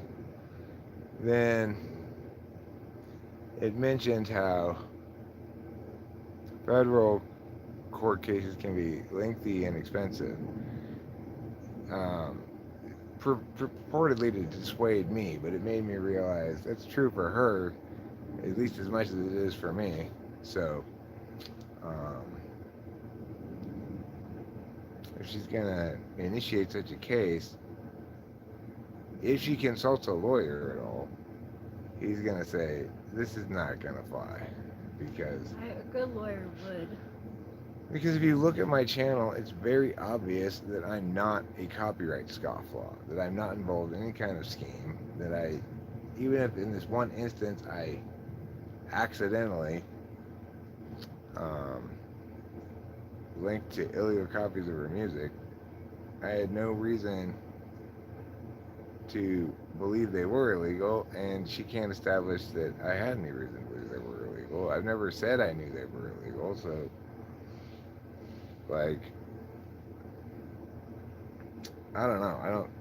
And even if she were to get it past the prima facie burden stage, like, anybody who actually hears both of us explain what's happened here, the truth of it is you've got this very vindictive woman who's very angry about a video I made in which I said she's being a bitch, basically.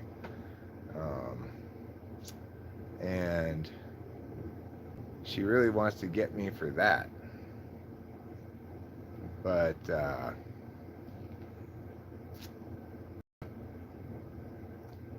she's gonna have a very hard time getting such a case before the jury, because that it's like her best case scenario would be to hope that she could get stuff that shouldn't even be admissible in a copyright case admitted, and get the jury sympathetic or something. Except if that, except if you watch the videos, nobody's gonna find her sympathetic because I'm not like verbally abusing her in horrible ways. I'm pointing out I don't like the way she dealt with this thing, and I don't think it's a good. I think it's an antisocial response, you know. Yeah.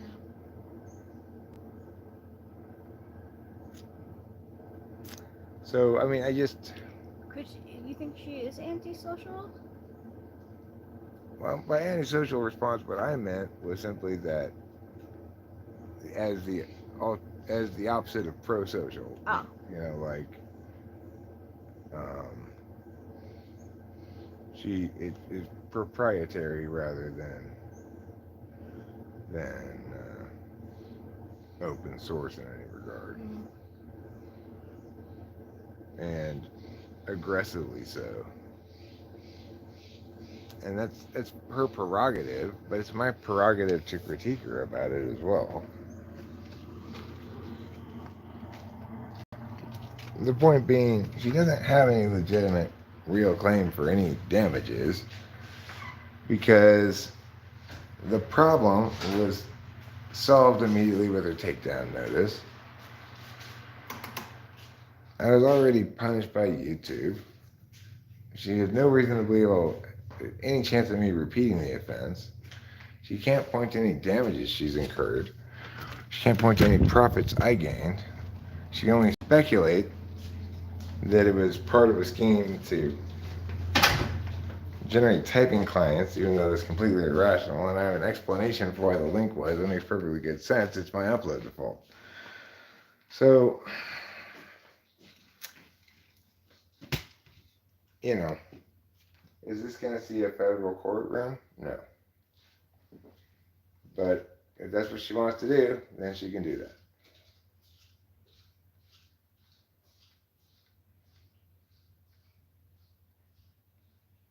Well, thanks, Michelle. I appreciate that. Let me get a beverage.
So we'll see what happens with all that. Now, it's like the thing is choosing all of a sudden, like today, to opt out when I was not even considering that until today, really up upends a whole bunch of stuff that was on my list related to that. Now I just have to wait and find out if she sues me in federal court.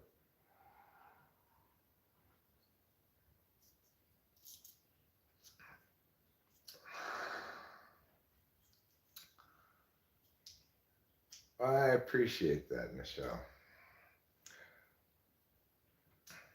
Yeah, school's horrible.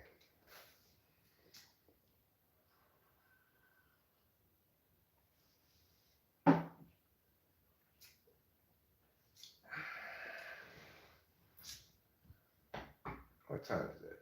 Aha. Only 30 minutes until the soccer game comes on.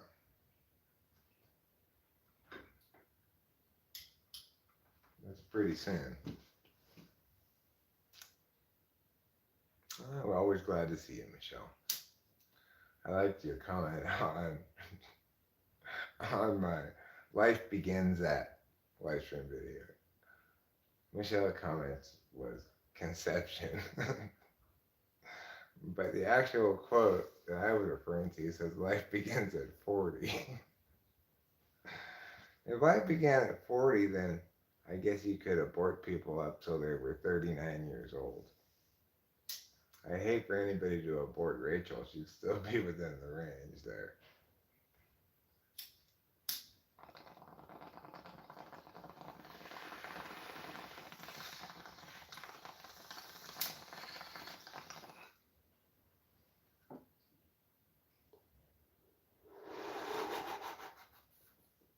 Conception begins at 40.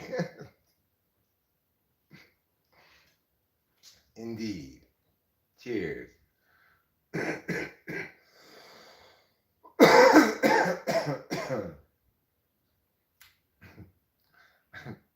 sounds like some sort of warrior culture mentality.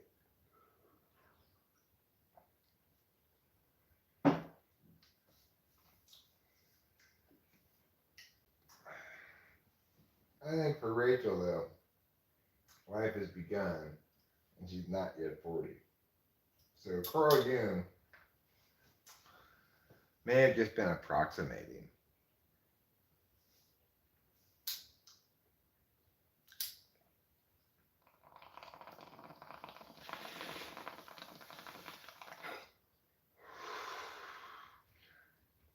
His quote was, life begins at 40. Everything before that is just research. For me, it was, life begins at 42. Everything before that is just drinking.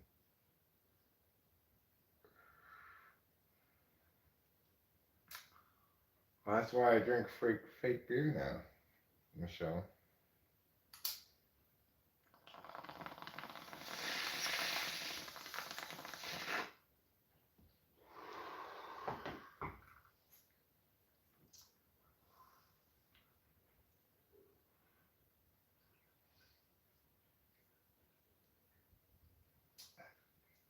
Well, don't worry, Michelle.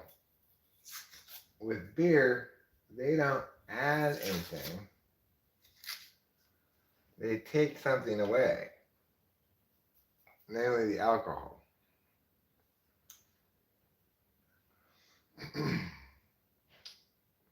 I will trust your robust intuition here and assume that meatless burgers are bad for you. Probably filled, stuffed full of COVID vaccine. Don't eat that. Where do you think they get the meatlessness from? COVID vaccine. Extra COVID vaccine that they couldn't successfully pawn off on anybody.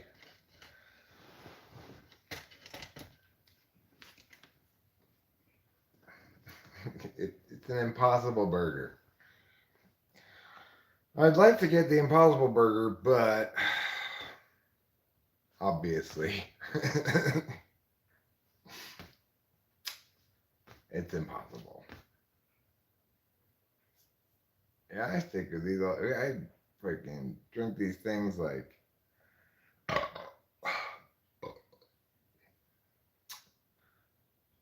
I drink these things like a thirsty animal drinks water.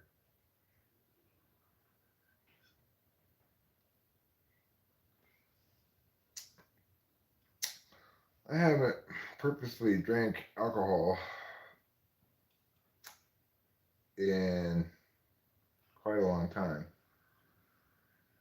Coming up on 10 years. So that's pretty good.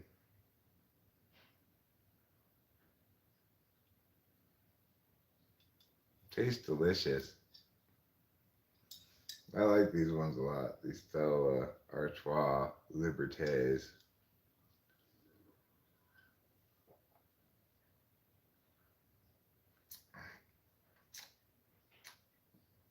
I'm enjoying beer, but I am free of getting drunk.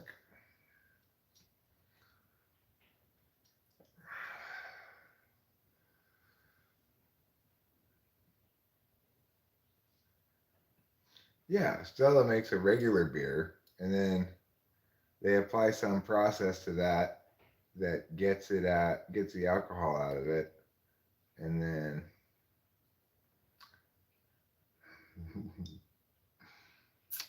that's not till December 26th, Winston's mom.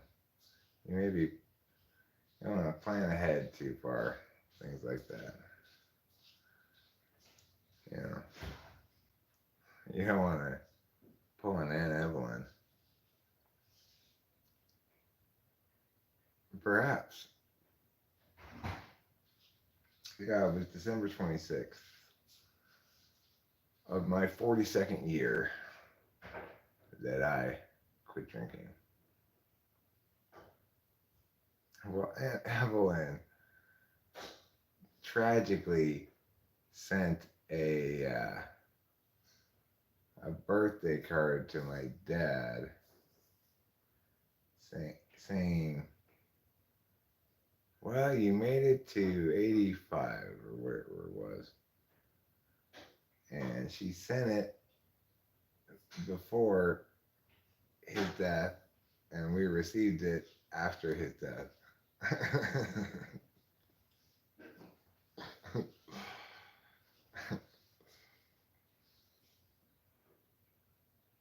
Yeah, it was one of those things, never celebrate too early, right? Like, it happens in football games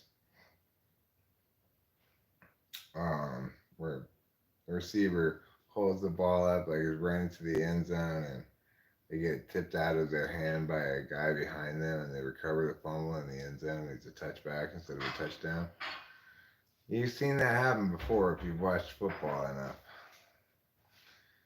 Just generally a very bad idea. You are just thumbing your nose at the slabs if you celebrate prematurely.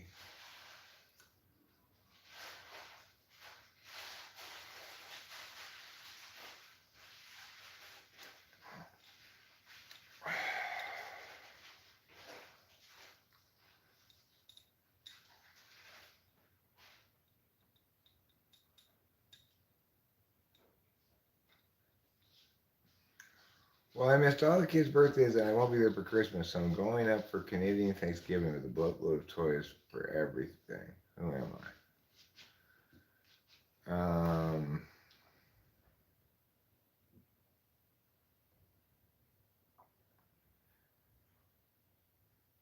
An American ex-husband of a Canadian wife who has full custody of their kids. Sounds like. Maybe.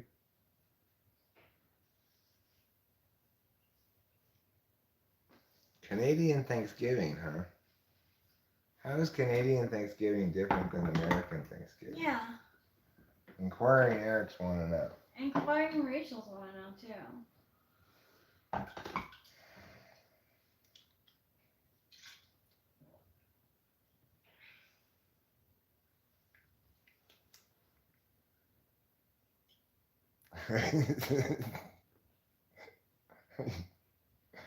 My cousin?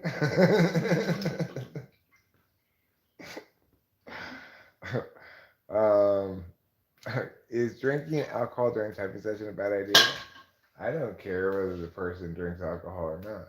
It makes no difference to me.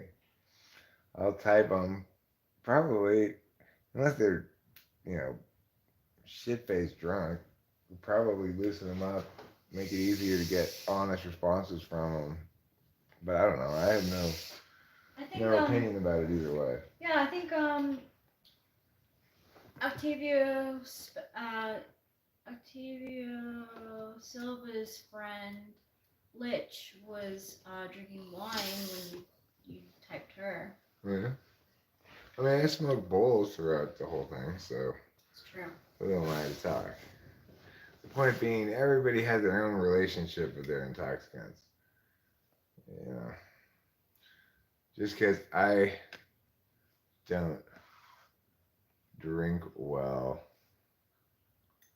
doesn't mean other people can't drink well.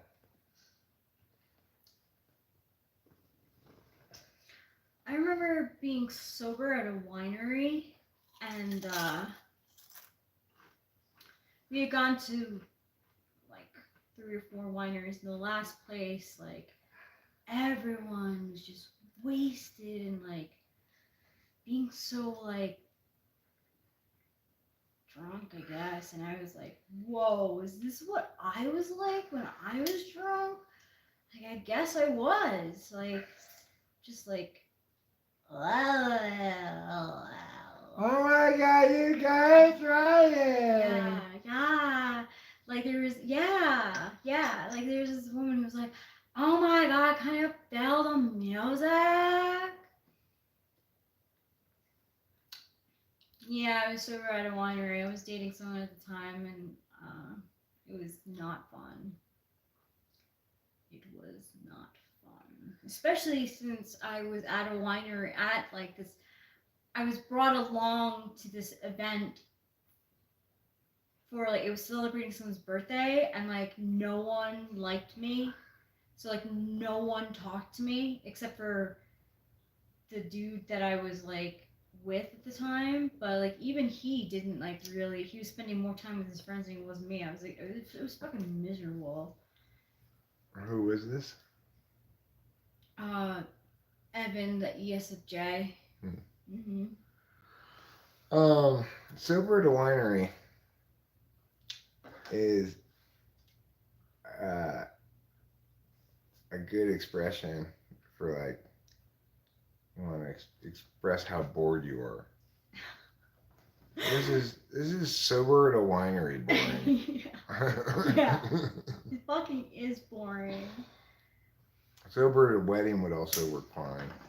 Oh my god, I had to do what I had. Oh, I was sober at weddings too. That was just like fucking terrible, also. Oh my god.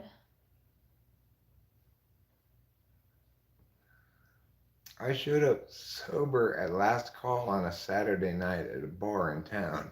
I was in my crappy pajamas. One bartender had my house key. It was weird. The situation was so weird. So weird. Yeah, that is really weird. Michelle, I mean, let me get into that story. Let's get off all of the it was weird. Okay, let's just read the beginning of this story. I showed up sober at last call on a Saturday night at a bar in town. I was in my crappy pajamas. One bartender had my house key. Yeah, that's weird. Here you go. Okay. What this prompts so many questions. Yeah, like how? Why did you show up sober at last call at a bar? Would be the first of those questions. Were you there to pick somebody up? Did you just want to survey the scene? You go for a little late night ambiance? Um, How did the okay. So you're locked out of your house. So you went to the bar to receive assistance. And much to your surprise, they already had a key to your house. That is so weird. How the heck did they have? How did they have a key to your house? Did Did you? you one time? Yeah. Were you like drunk one time, or like did you? That is so weird. You're like, oh, could you call a locksmith? Actually, we have a key to your house. You do? I'd be like,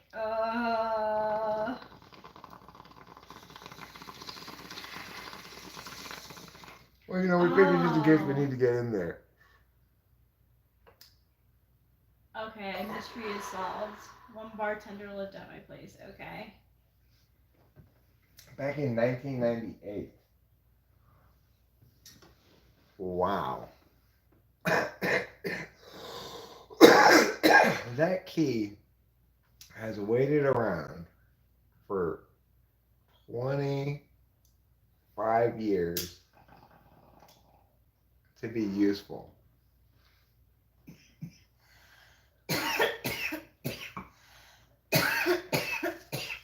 So, had the bartender left the key somewhere at the bar, or did the bartender still have the key on her keychain?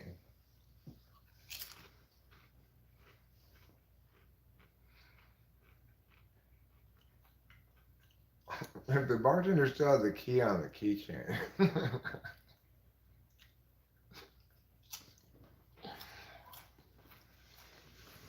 they just are committed. Like once a key on my keychain has a lifetime appointment.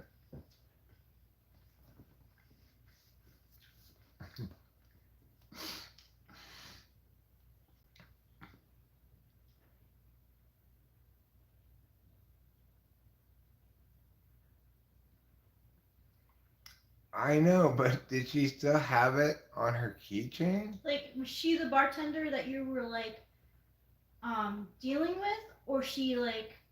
And was she the one on duty?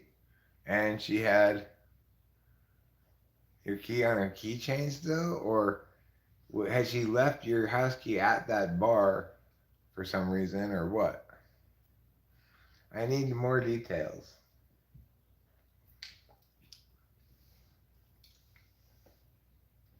What an interesting story. That's the most interesting story I've heard in a long time.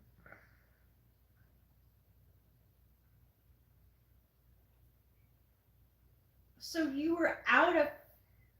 So wait. So, But this happened recently, right? You worked a 6 a.m. shift. So, oh, I see. You got up at 4 a.m., locked yourself out to get ready for your 6 a.m. shift. because no wait, she said that she was looking for. She thinks she was looking for her outdoor cat. Right? You were looking. You don't know where it all started. I think I was out investigating my irritating outdoor cat.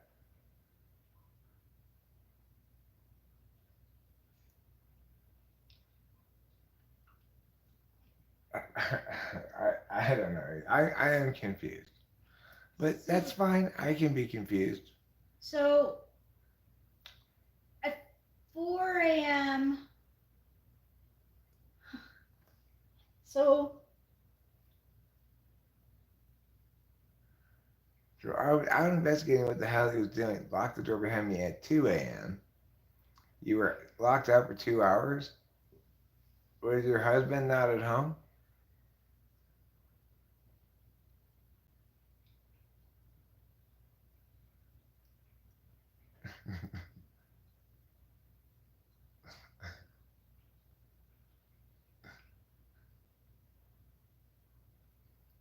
I, I did opt out. That's true.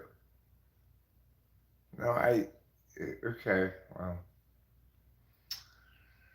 that's fine.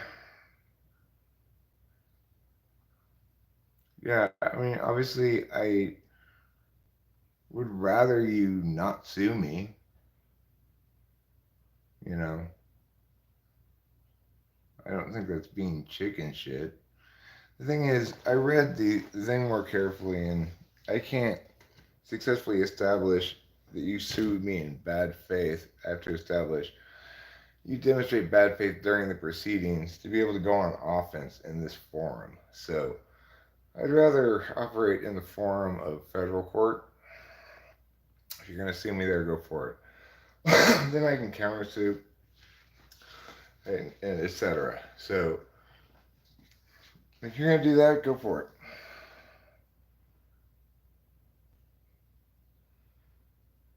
was it very lively at 2 a.m.? This is a very interesting story. Well, we got two interesting stories colliding here at one time. Because Michelle's shocked. Yeah, obviously I don't want you to sue me, right? It's not because I'm scared that you're going to win.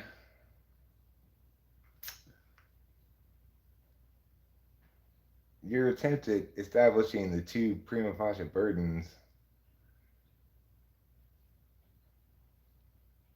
both, well, it was full of counterfactuals, you know?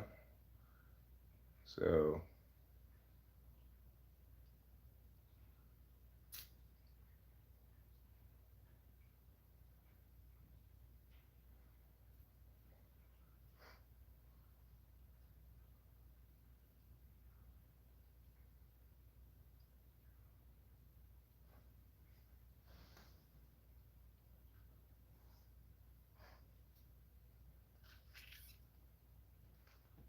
I knew she was gonna do something like that. well, I mean, I knew she was going to accuse me of, like, cowardice or Yeah, whatever. yeah.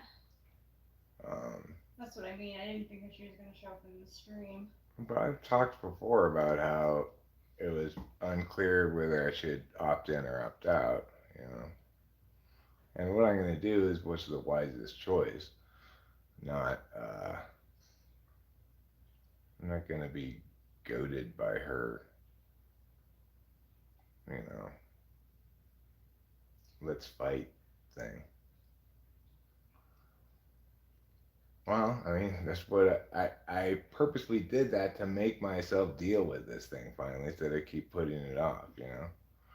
I didn't expect actually that this chore was going to involve me opting out. I thought it was going to involve me, you know, registering for the site before the 60-day period was up in case, you know, so I could start uploading responses and stuff. But when I was reading it on the toilet, I noticed, a, you know, something in the language of it that I didn't notice before, which specifies that she has to demonstrate bad faith during the proceedings. So I don't think filing the claim qualifies as during the proceedings, which means I had no opportunity to go on offense. Moonfei 11. I thought you wrote that kind of pooped the fun atmosphere. I was wrong. Although it did kind of poop the atmosphere too. Well, it gave me a rush of adrenaline. Like, I went from having a pleasant, casual conversation about whatever to to, oh shit, there's a Wolverine attempting to maul me.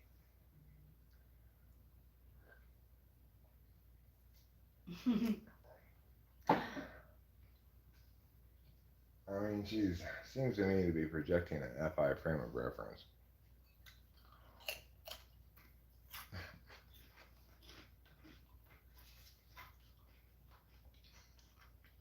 Please do, Michelle Way. This was like fascinating, like great story, and also extremely confusing at the same time. So we had to figure out what was going on while you were telling us. And to the very end of it, we still don't really know what happened. No. Still very unclear. It really does sound like a strange night.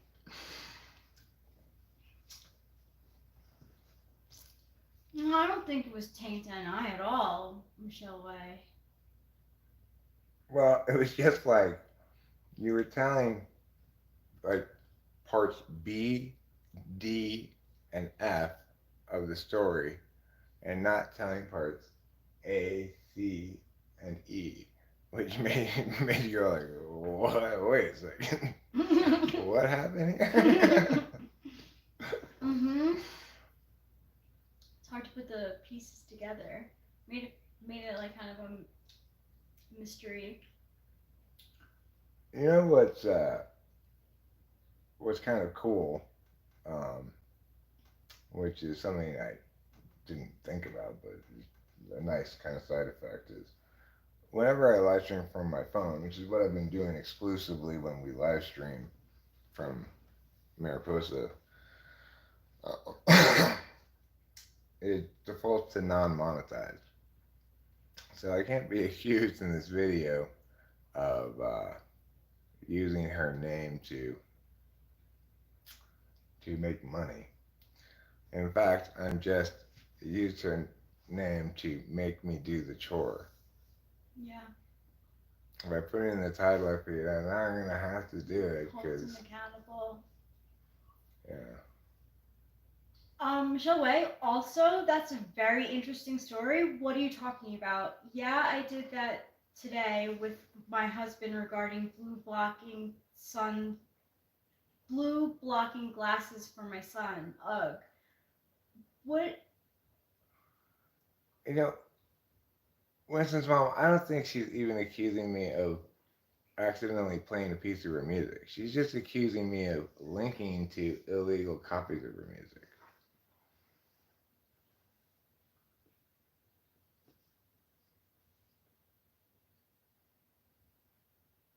Which, objectively, I did do that. I linked to copies of her music that turned out to be illegal copies. But, I thought I had found elusive copies of her music. I didn't even I didn't even think about like are these illegal? I mean, it was not like I went to LimeWire or Pirates Bay or something. I went to the Internet Archive to look for old elusive stuff that I couldn't find anymore, just like I did with my own stuff. If you look at it in the context of me searching Internet Archive lots of times for my own old stuff that I couldn't find anywhere else, it makes sense that I would just sort of do that without even thinking about it with her stuff. Like, oh, I found this. Here's this elusive material you might want to listen to, like I wanted to listen to it, and here's where you can get it. You know, I didn't expect her reaction to be so aggressive. And then when it was, I responded by saying, like, why are you being so aggressive? But probably with not such nice words. I don't remember the exact video.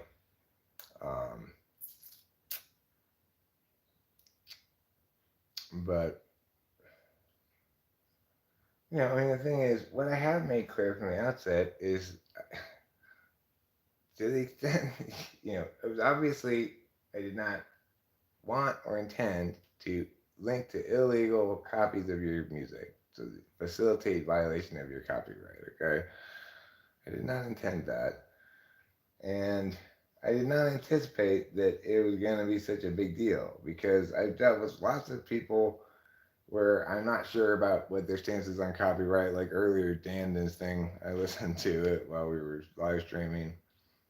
And in no other instance have I encountered anybody issue a DMCA takedown notice because there's so many other less aggressive options available.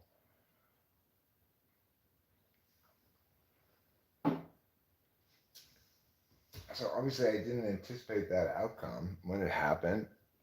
And I got a copyright strike and got in trouble with YouTube. I was mad. I made a video saying let's cancel culture her for this because it's like so antisocial. Like I will obey your if if I accidentally link to illegal copies, I will obey you. Just tell me and I'll take it down right away. I don't mean to be violating copyright. I have no need to. I make endless amounts of original content.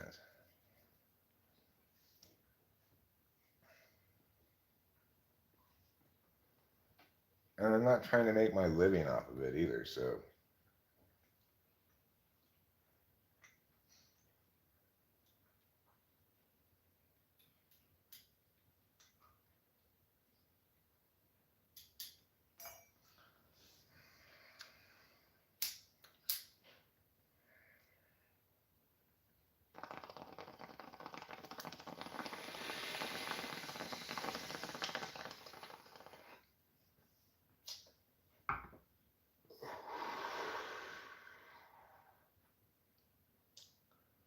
she's consistently seemed to believe that she could make this about like who's brave or who's willing to really put their money where their mouth is or whatever. But obviously, when somebody's suing you, you have to make calculated decisions based on a variety of factors. You're not going to be goaded into stupid actions by somebody's name calling.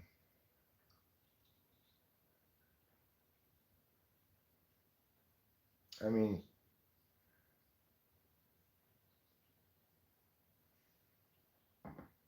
am I scared of potentially losing in before the copyright board? Well, I see it as a no-win because I can't successfully establish bad faith unless she demonstrates it during the proceeding, and I can't know in advance she's going to do that. So it doesn't afford me any opportunity to run any offense. So, you know, the advantage of it would be the absolute cap on all liability regarding the matter. She couldn't then sue me again, and that would, regardless of the verdict in the copyright board, it would cap my potential liability at $5,000. If she were to sue me in federal court, she could sue me for more than that. You know, potentially for a lot more. But the thing is, the facts of the case don't don't support even the claim she was making for the copyright board, let alone a federal case.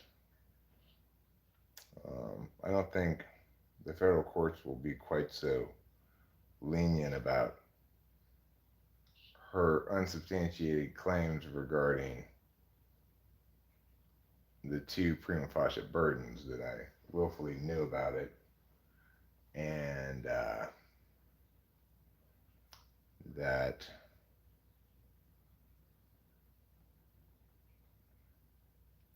and that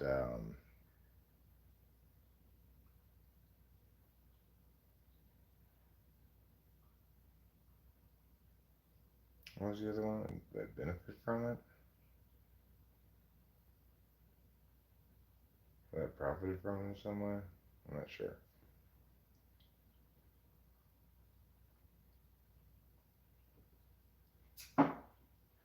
But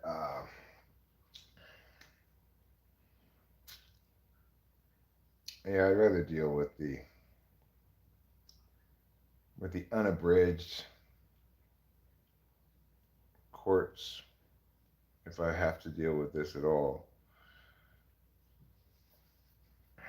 The other thing that kind of swayed me against opting in was uh, when I read the thing that said it can be lengthy and expensive federal proceedings, because I realized, well, that's not just for one party, right? Um, I think she'll have trouble getting anywhere without a lawyer regarding the federal courts. And I don't think she wants to put that much money into it, given that she's very unlikely to win. So I guess I am imagining at this point that she probably just took a shot that she was going to gamble and hope she could goad me into opting in, and if I didn't, then that'd be the end of it. But who knows? I mean, she went to all the trouble to do that. She might go all the trouble to try to launch a federal case against me.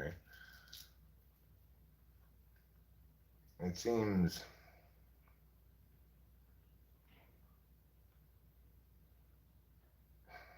like just wild, unadulterated overreach. But you know, so does even the CBB. Seems like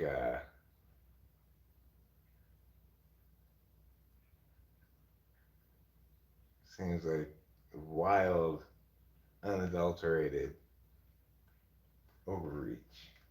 But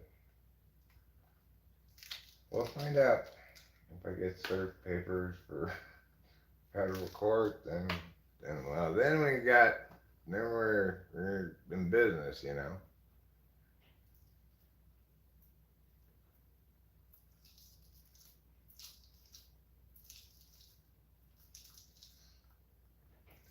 Well, this is not any kind of fair use claim involved here. I I wasn't claiming fair use because I wasn't using her material. I was linking to it. The only thing I can possibly be accused of, therefore, is secondary copyright violation. Secondary copyright violation is something that's not, there's no case law. I mean, there's no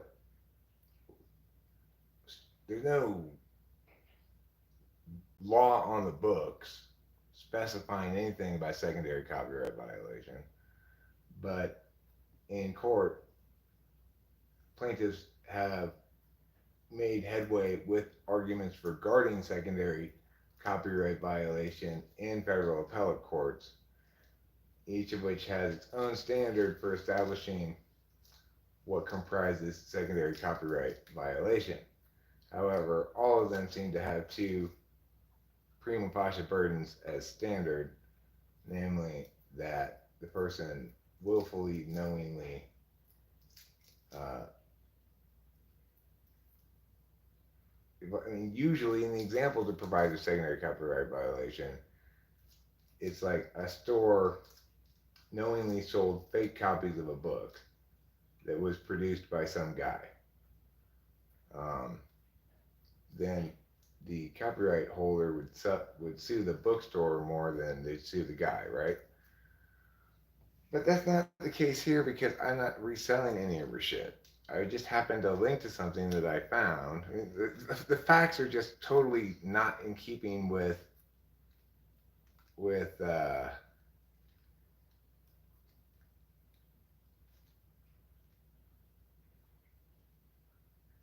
the Tricordis.com.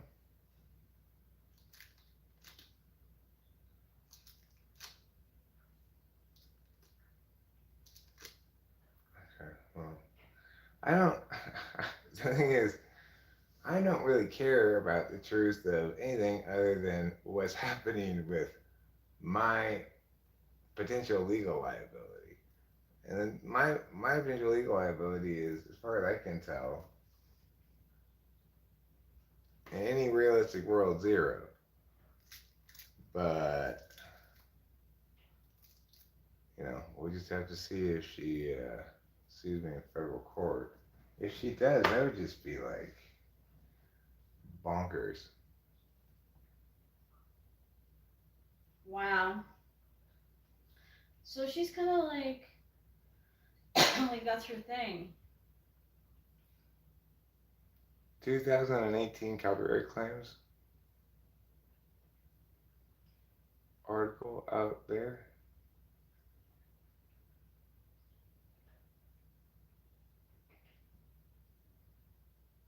Uh, well, so does she sue them in federal court to say like she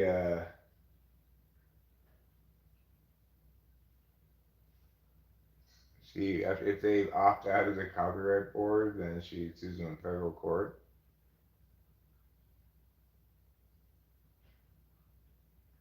We'll find out.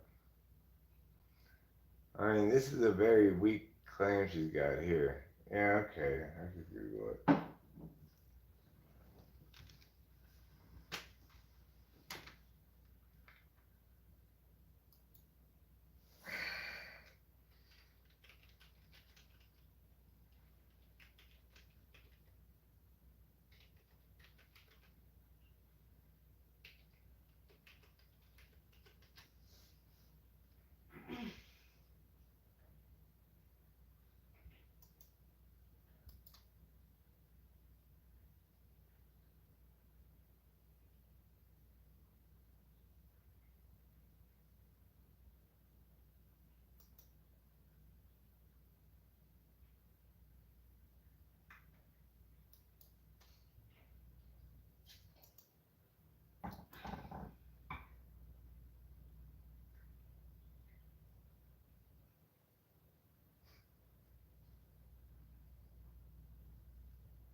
Hmm.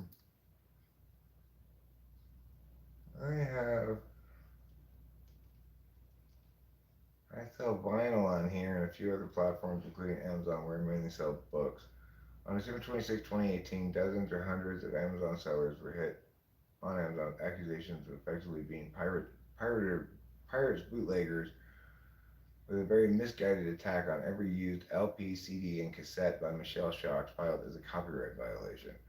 I happen to have two of her LPs listed. I listed them in 2010, neither is sold, so not exactly popular items, and this was hit with two claims of copyright infringement, a bannable offense. These are ridiculous claims from an artist who appears pissed off about digital sales of her music being down and who's lashing out at people who literally have one or two used CDs or LPs of hers for sale. She appears ignorant of the federal copyright law and first sale doctrine that anyone has the right to resell a legit used copy of copyrighted material. Um,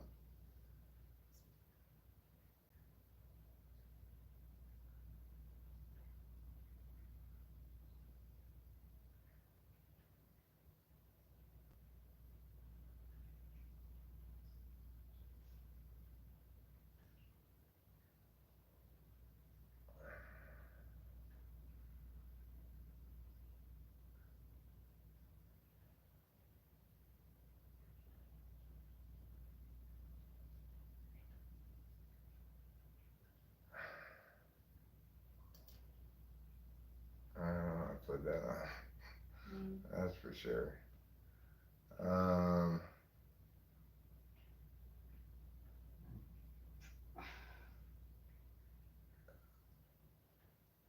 wow.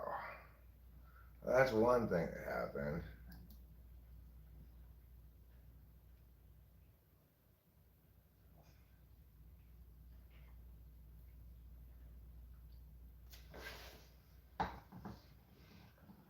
Let me see here.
Thing is, from all of these claims that she's got a lawyer writing this shit for, they all sound like fairly legitimate claims. To be suing me, I mean, no lawyer would be able to write anything this convincing about her lawsuit of me.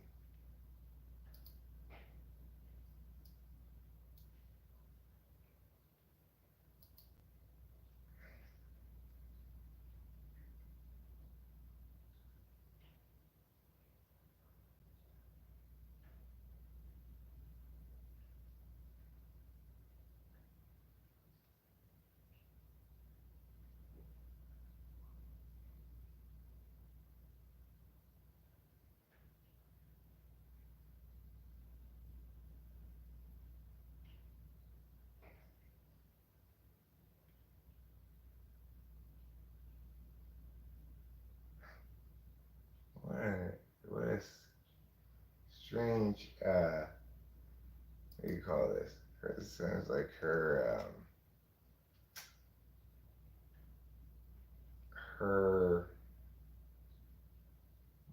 what's that thing called? Uh, manifesto. This is a link to, I'm gonna write you again for linking to this. This is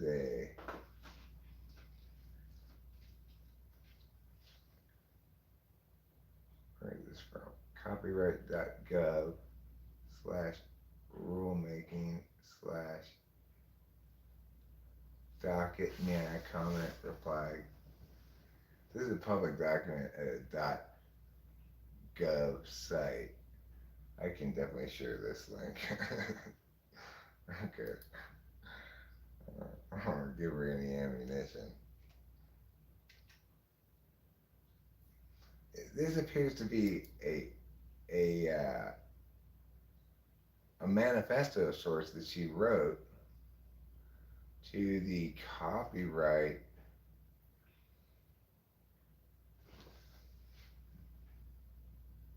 rulemaking committee or something like that.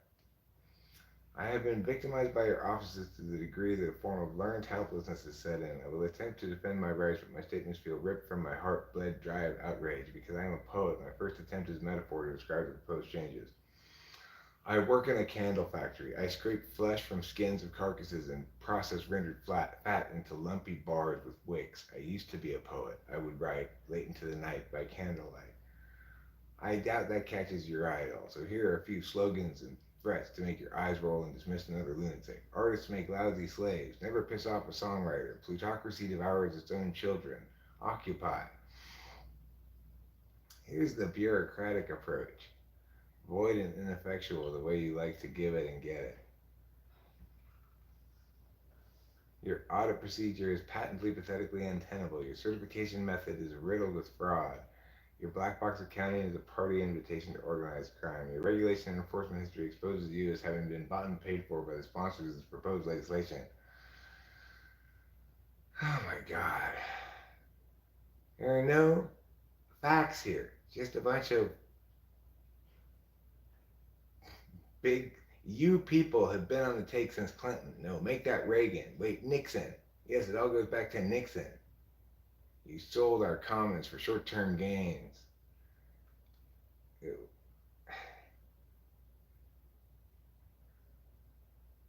Wow.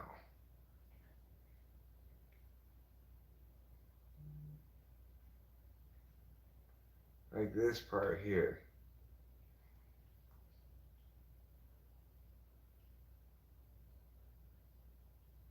I will boycott this system of exploitation, and my work will only be available through underground means. Oh my gosh. I am part of a revolution that will watch your children grow up listening to soft porn, being raped and abused by a porn and contraband drug machine that uses music as a black market portal for its sausage grinding wares.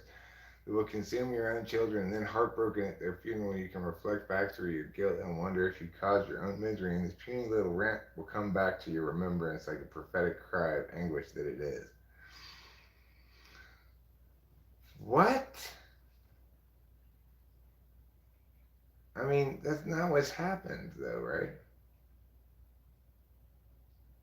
That's You know? like, that could be like extremely offensive to someone who's been raped or abused. Machines don't rape and abuse people.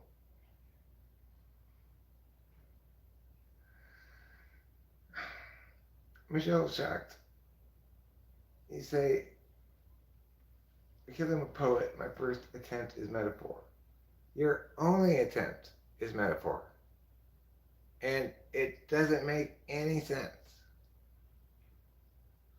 I don't know what to think about this woman, but she's mad as hell. She likes to use words. And she doesn't like to say anything specific.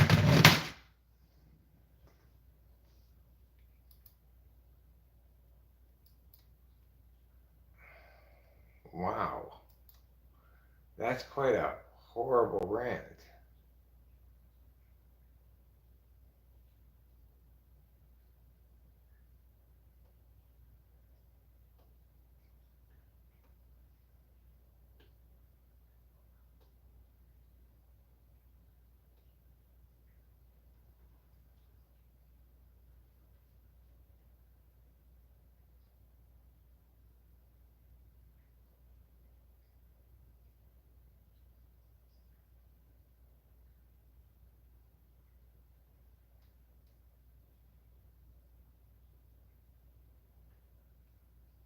Wow, this article is skewed so heavily in her Or in favor. her favor, yeah. Yeah.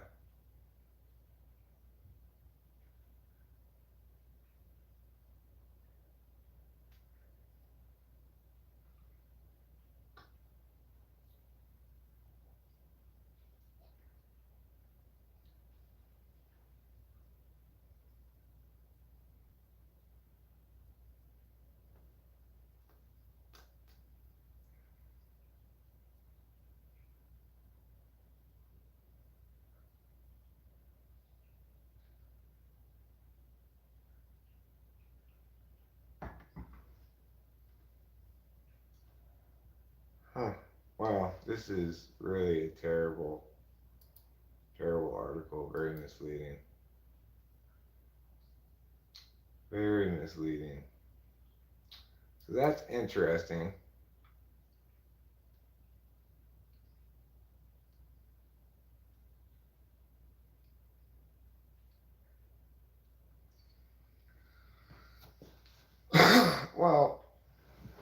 thing is, I mean, I'd say to the court, we're dealing with a woman who thinks this is an appropriate document to send to what seems like a rules committee, a legislative rules committee. There's the reason you correctly anticipate that people are going to see that as an off the rails rant is because you make no specifics, right? It's like you say it's full of fraud, but you don't point to any specific instance of fraud, which would be required to substantiate such a claim, right? To even begin to substantiate such a claim, you need to make a specific accusation. You say that you people, and it goes all the way back to Nixon, as though there could possibly be a single unified force of will dating back to Nixon regarding copyright law, which has evolved through periodic updates to it by Congress, you know. How could the Digital Management Copyrights Act link back to Nixon?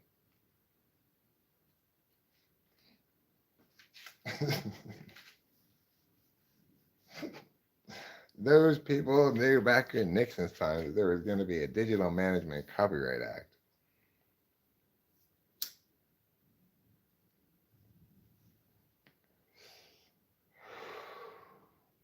Obviously, her rights are plenty protected. She can sue me, you know. And she, according to the Copyright Board, met her prima facie burden because they didn't check at all, naturally, whether her claims that she was making had any basis in fact. That if that were to occur, that would occur if I had opted in.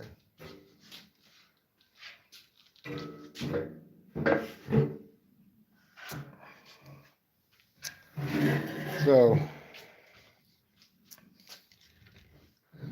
wow, what a silly lady. Yeah. Silly is a good word for it. She's mad as hell and she's not going to take it anymore. She's just so unreasonably mad at me. She probably wasn't that mad at me until I made the video saying, let's cancel culture her about this. Probably those words triggered her, I'm guessing. Yeah, probably.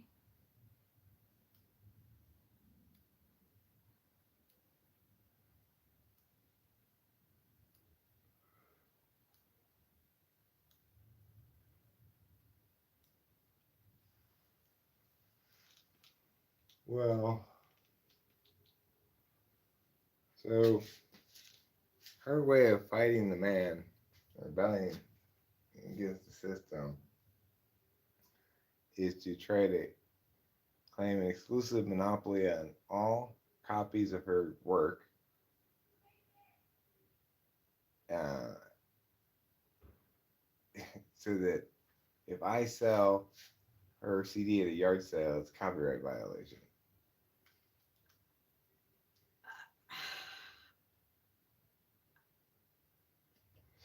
She's trying to do that. And she's concurrently claiming to buck a system that is horrible because it uses music to promote bad values. And then her solution is to punish small vendors, record sellers on Amazon stores by lodging bogus copyright complaints against them for reselling used records, and to file copyright board claims against me and for even linking to somebody else hosting her work illegally.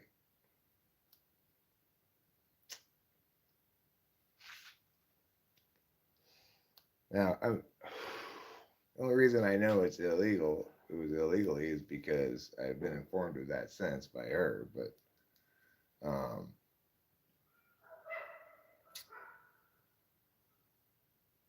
you know, anyway, her noble solution is to sell her own CDs for $250 a piece, and guaranteeing that that's the only way anyone can access her work. Well, that's her prerogative to the extent that um, that she can successfully find and eliminate all digital copies of her work. It certainly facilitates that, and to that purpose, I facilitated her in being able to find such copies that were out there.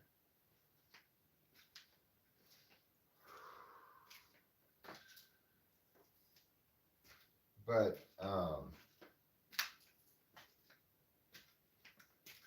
is that really like? I mean, it's definitely bucking the system, but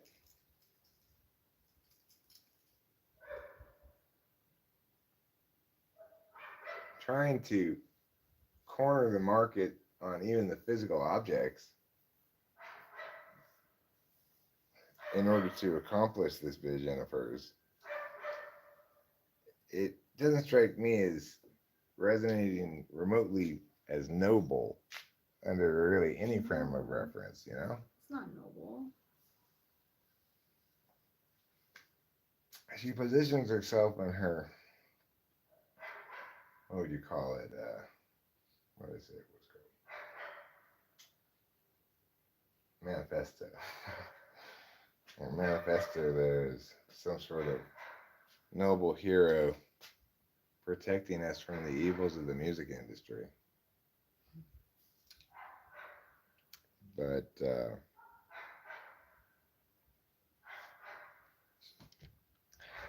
you know, she may have had more or less justified claims against some people, you know, in the past. But she's clearly not doing a good job of differentiating between claims that are justified and claims that are not. Because her claim against me is not the sort of thing she should be engaged in. Right? It's like there's just, she's really grasping at straws to try to make copyright law justify her suing me. Just absolutely grasping at straws. So, I don't know. Hopefully, she'll sort of realize the futility of this course of action. Hopefully, my current intuition on it, which is she was taking a shot that I was going to say okay to this, but if I didn't say okay to this, she was going to have to drop it because filing a federal case is going to be too much of an endeavor. I suspect that's, but it's hard to say because when you write that thing and that's a document you give to the government, who knows what she's gonna do. Yeah.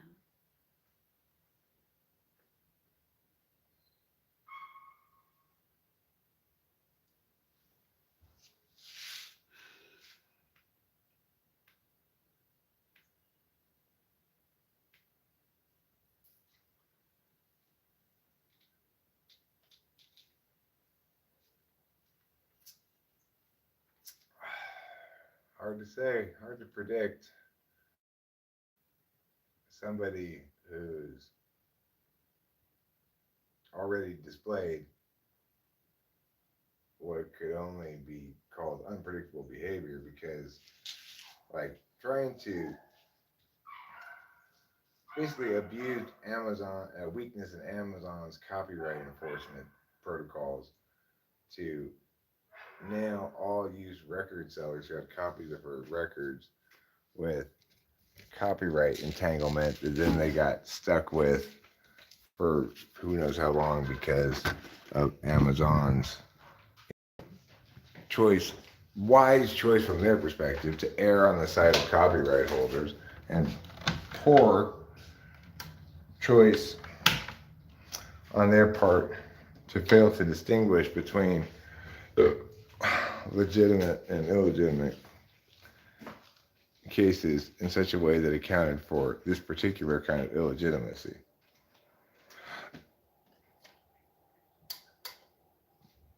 So it's interesting to find myself caught up in such a whirlwind of excitement. She thinks I want to talk to famous people. I know. She doesn't get it. Are we, so like, say she takes this to federal court, that means we have to talk to a lawyer, right?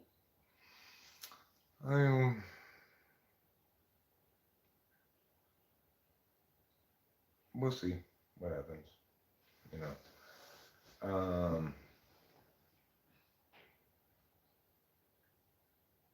Probably.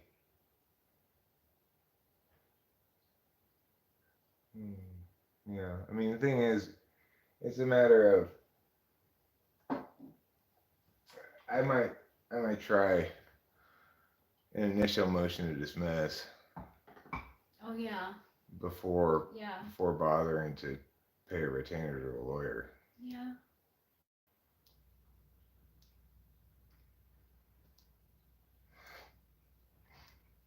Well, it makes me wonder if she's antisocial. Like, what are in the dark triad, like,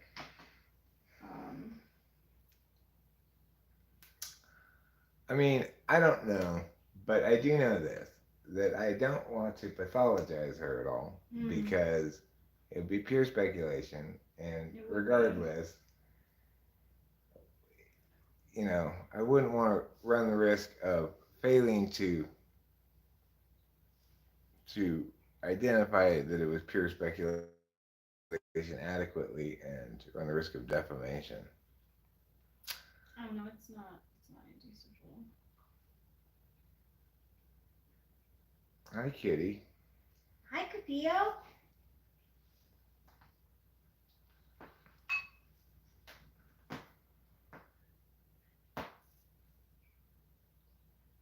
I don't know that shirt. I've not seen it. So we'll just see what happens. The thing is, Rachel, I really wouldn't worry about it very much, because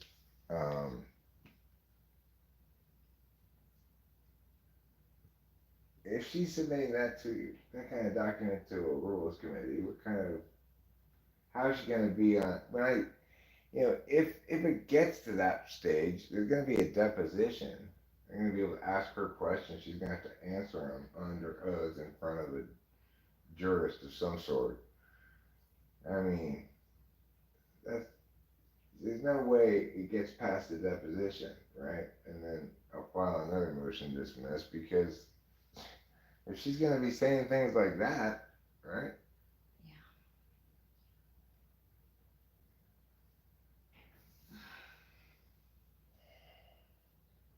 So I really wouldn't worry about it. Okay. I think this will be the end of it. The thing is, what makes me smarter than a lot of people is, at no point have I doubled down on my mistake, right? Oh, meow. I didn't try to, oh, you got me with a copyright strike, well, I'm going to get you with a meow. I didn't do anything like that. I did make a video saying, let's cancel culture her for this bad behavior. But that's not the same as persisting in the same bad behavior and doubling down. A lot of people double down a lot of times. I heard a sound out here. I wanted to see what it was.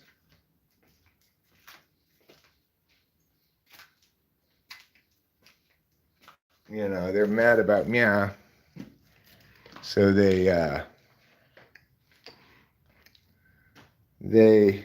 do it again to prove that they're tougher or something. I didn't do any of that. By not doubling down, And by creating a public record of my response to various stages of this process,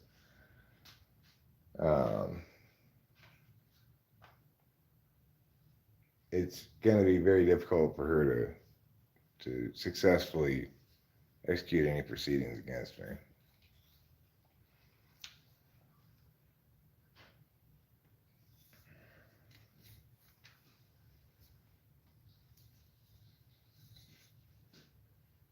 That's the truth. It's a little bit chilly in here. It's nice outside. Let's go. I'm gonna get a chair from out there too. Okay.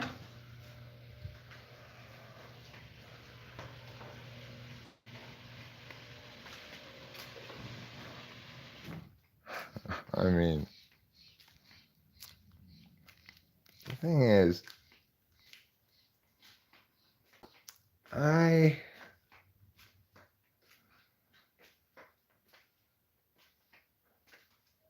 obviously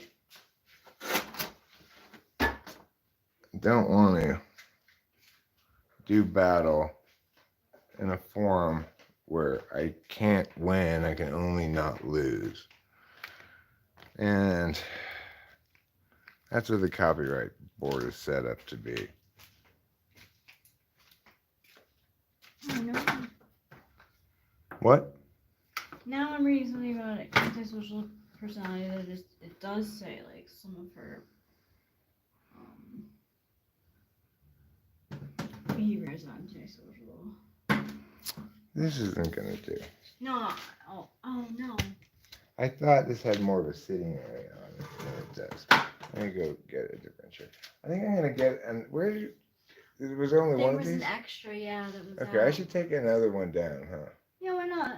Yeah, I'll bring that one out here. It's nice to sit out in the porch in the front. Yeah, it is.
I just went to the bathroom and didn't get the chair. Oh.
Okay, well that's kind of like this huge paradigm shifting reality that we just encountered here. Tell me why though. I'm not sure I fully understand. Because I was fully occupied in my head with the anticipation that I was going to register for this thing and begin responding to the documents. Um, uploading documents that were my responses and arguments and stuff like that. So I started today not expecting to opt out. And I have not been thinking about opting out the entire time because after my initial cursory read over of the thing, I put it away before people got here for the wedding with the other papers in this closet. And I haven't looked at it since. So when I looked at it today, I was I was first I first noted that my whole notion of suing her for bad faith based on the lack of due diligence in preparing her claim, namely her obvious failure to fact check it all, as she includes many counterfactuals in the body of her claim. Well, when I read today that it needed to be bad faith demonstrated during the proceedings, well, I have no way of knowing for sure in advance whether she's going to demonstrate anything that qualifies as bad faith during the proceedings. So that was my first, like, well, maybe I should opt out of this because now I see there's no offense for me, right?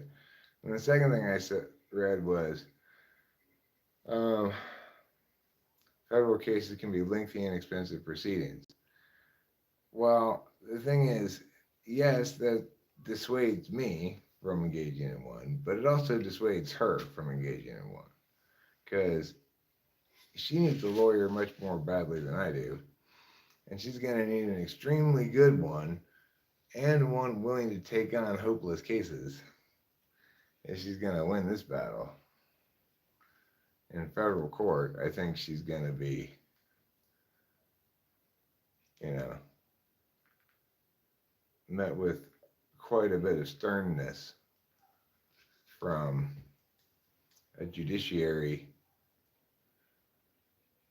that is not going to take kindly to her revolutionary fervor uh, as an alternative to my very dispassionate and reasoned arguments.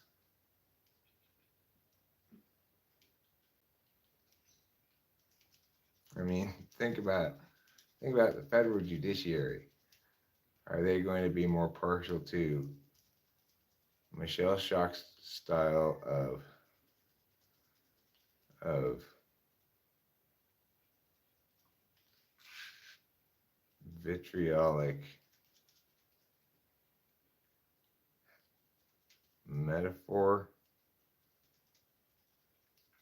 spew, or me and what I had to say about it? You're talking about the federal judiciary here now. You're not talking about some people on a copyright board. What are they gonna think of her shit versus my shit?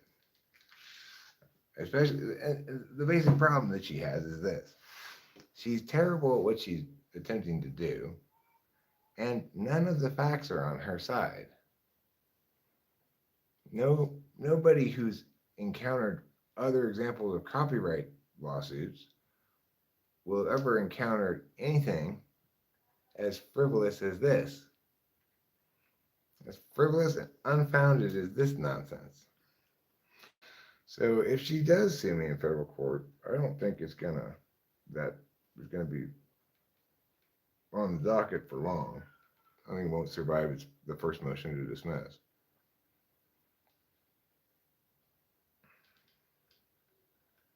I mean, I don't want to like say anything. So go ahead, say your shit. Say whatever you gotta say. Well, like, I don't know. I just think that any good lawyer would be like, no. You should not proceed with this. To her. Right, I agree. I would hope, anyway. Well, there are plenty of lawyers out there who might ask, first question, regardless of the legitimacy, does the client have deep enough pockets to make it worth my while? It may appear that I do, but not really, not legally. So that's going to be something that, they could probably leverage language in the trust to wrangle a settlement from the trust. But their second question is going to be, can I possibly win this case? And the answer to that is going to be no. Yeah, they like. There are examples of people who do harass somebody, who do engage in a lot of uncivil discourse and or doubling down on their offenses and stuff like that. I'm just not one of those examples. They don't have any real ammunition to work with. All the follow-up videos I've made have been responsive to things she's done and or explanatory of my part of the process here, and completely consistent, and it's completely consistent with any other thing in my life, just as there are plenty of videos about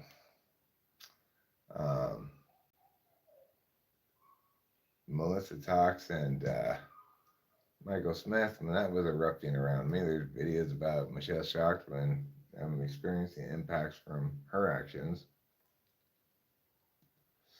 But they don't represent rants, wholesale condemnations, or other, harassing kind of whatever. They represent me discussing the legal angles of things mostly. And nobody's going to construe that as harassment.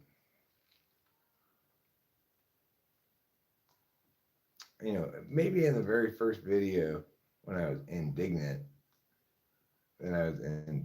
but from that moment forward, I've been cool as ice about the whole thing, I think so. You even went to copyright school. I did. I passed.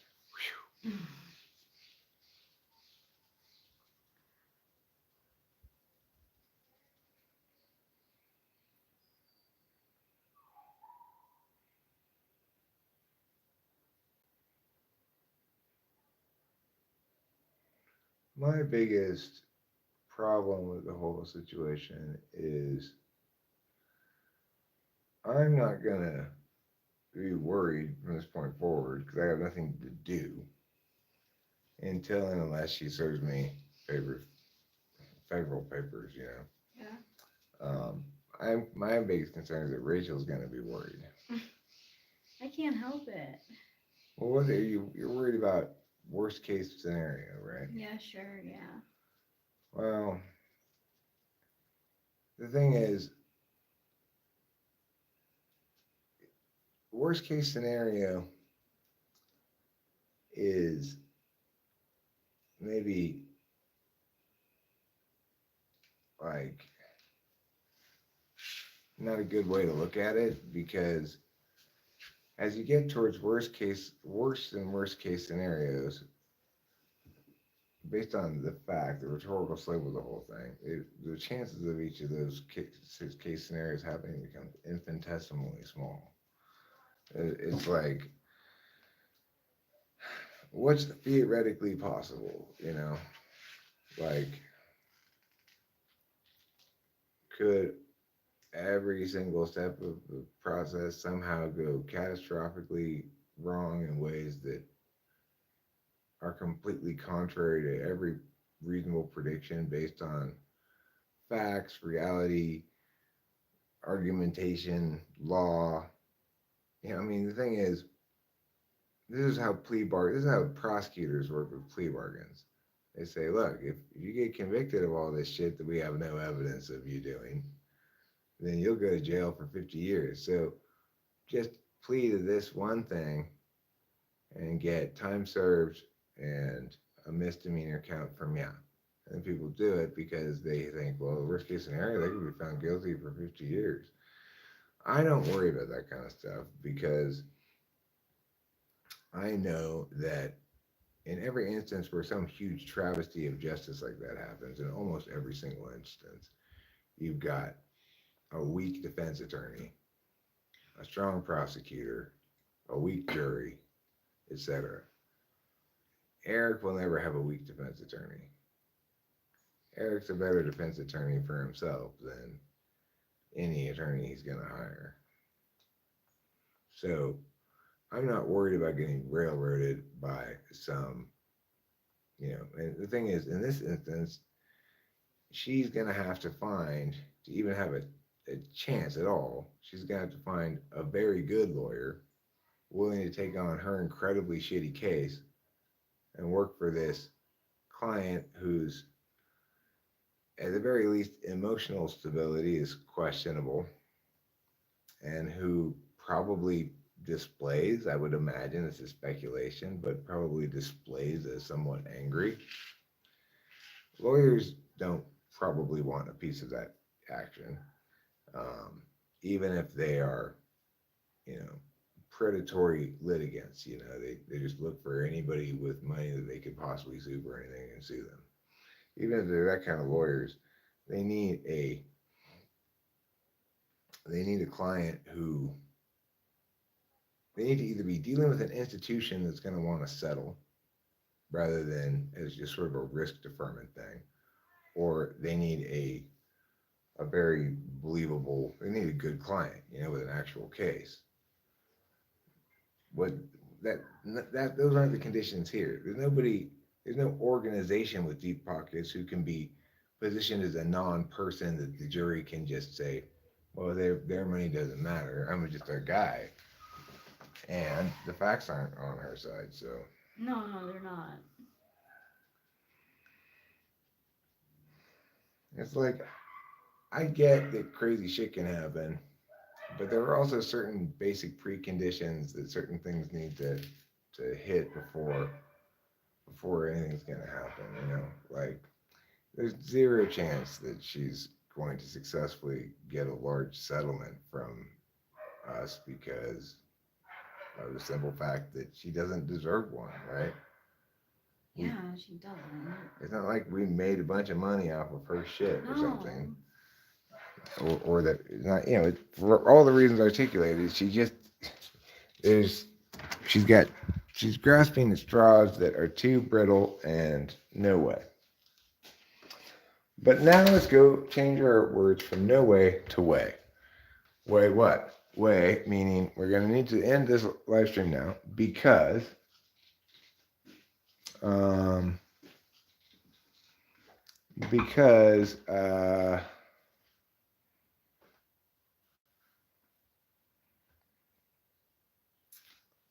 I want to watch a soccer game. Oh, sweet. Okay, so thank you all for being here. Love you. Don't forget to eat plenty of cheese. Remember, don't violate Michelle Shock's copyright, whatever you do.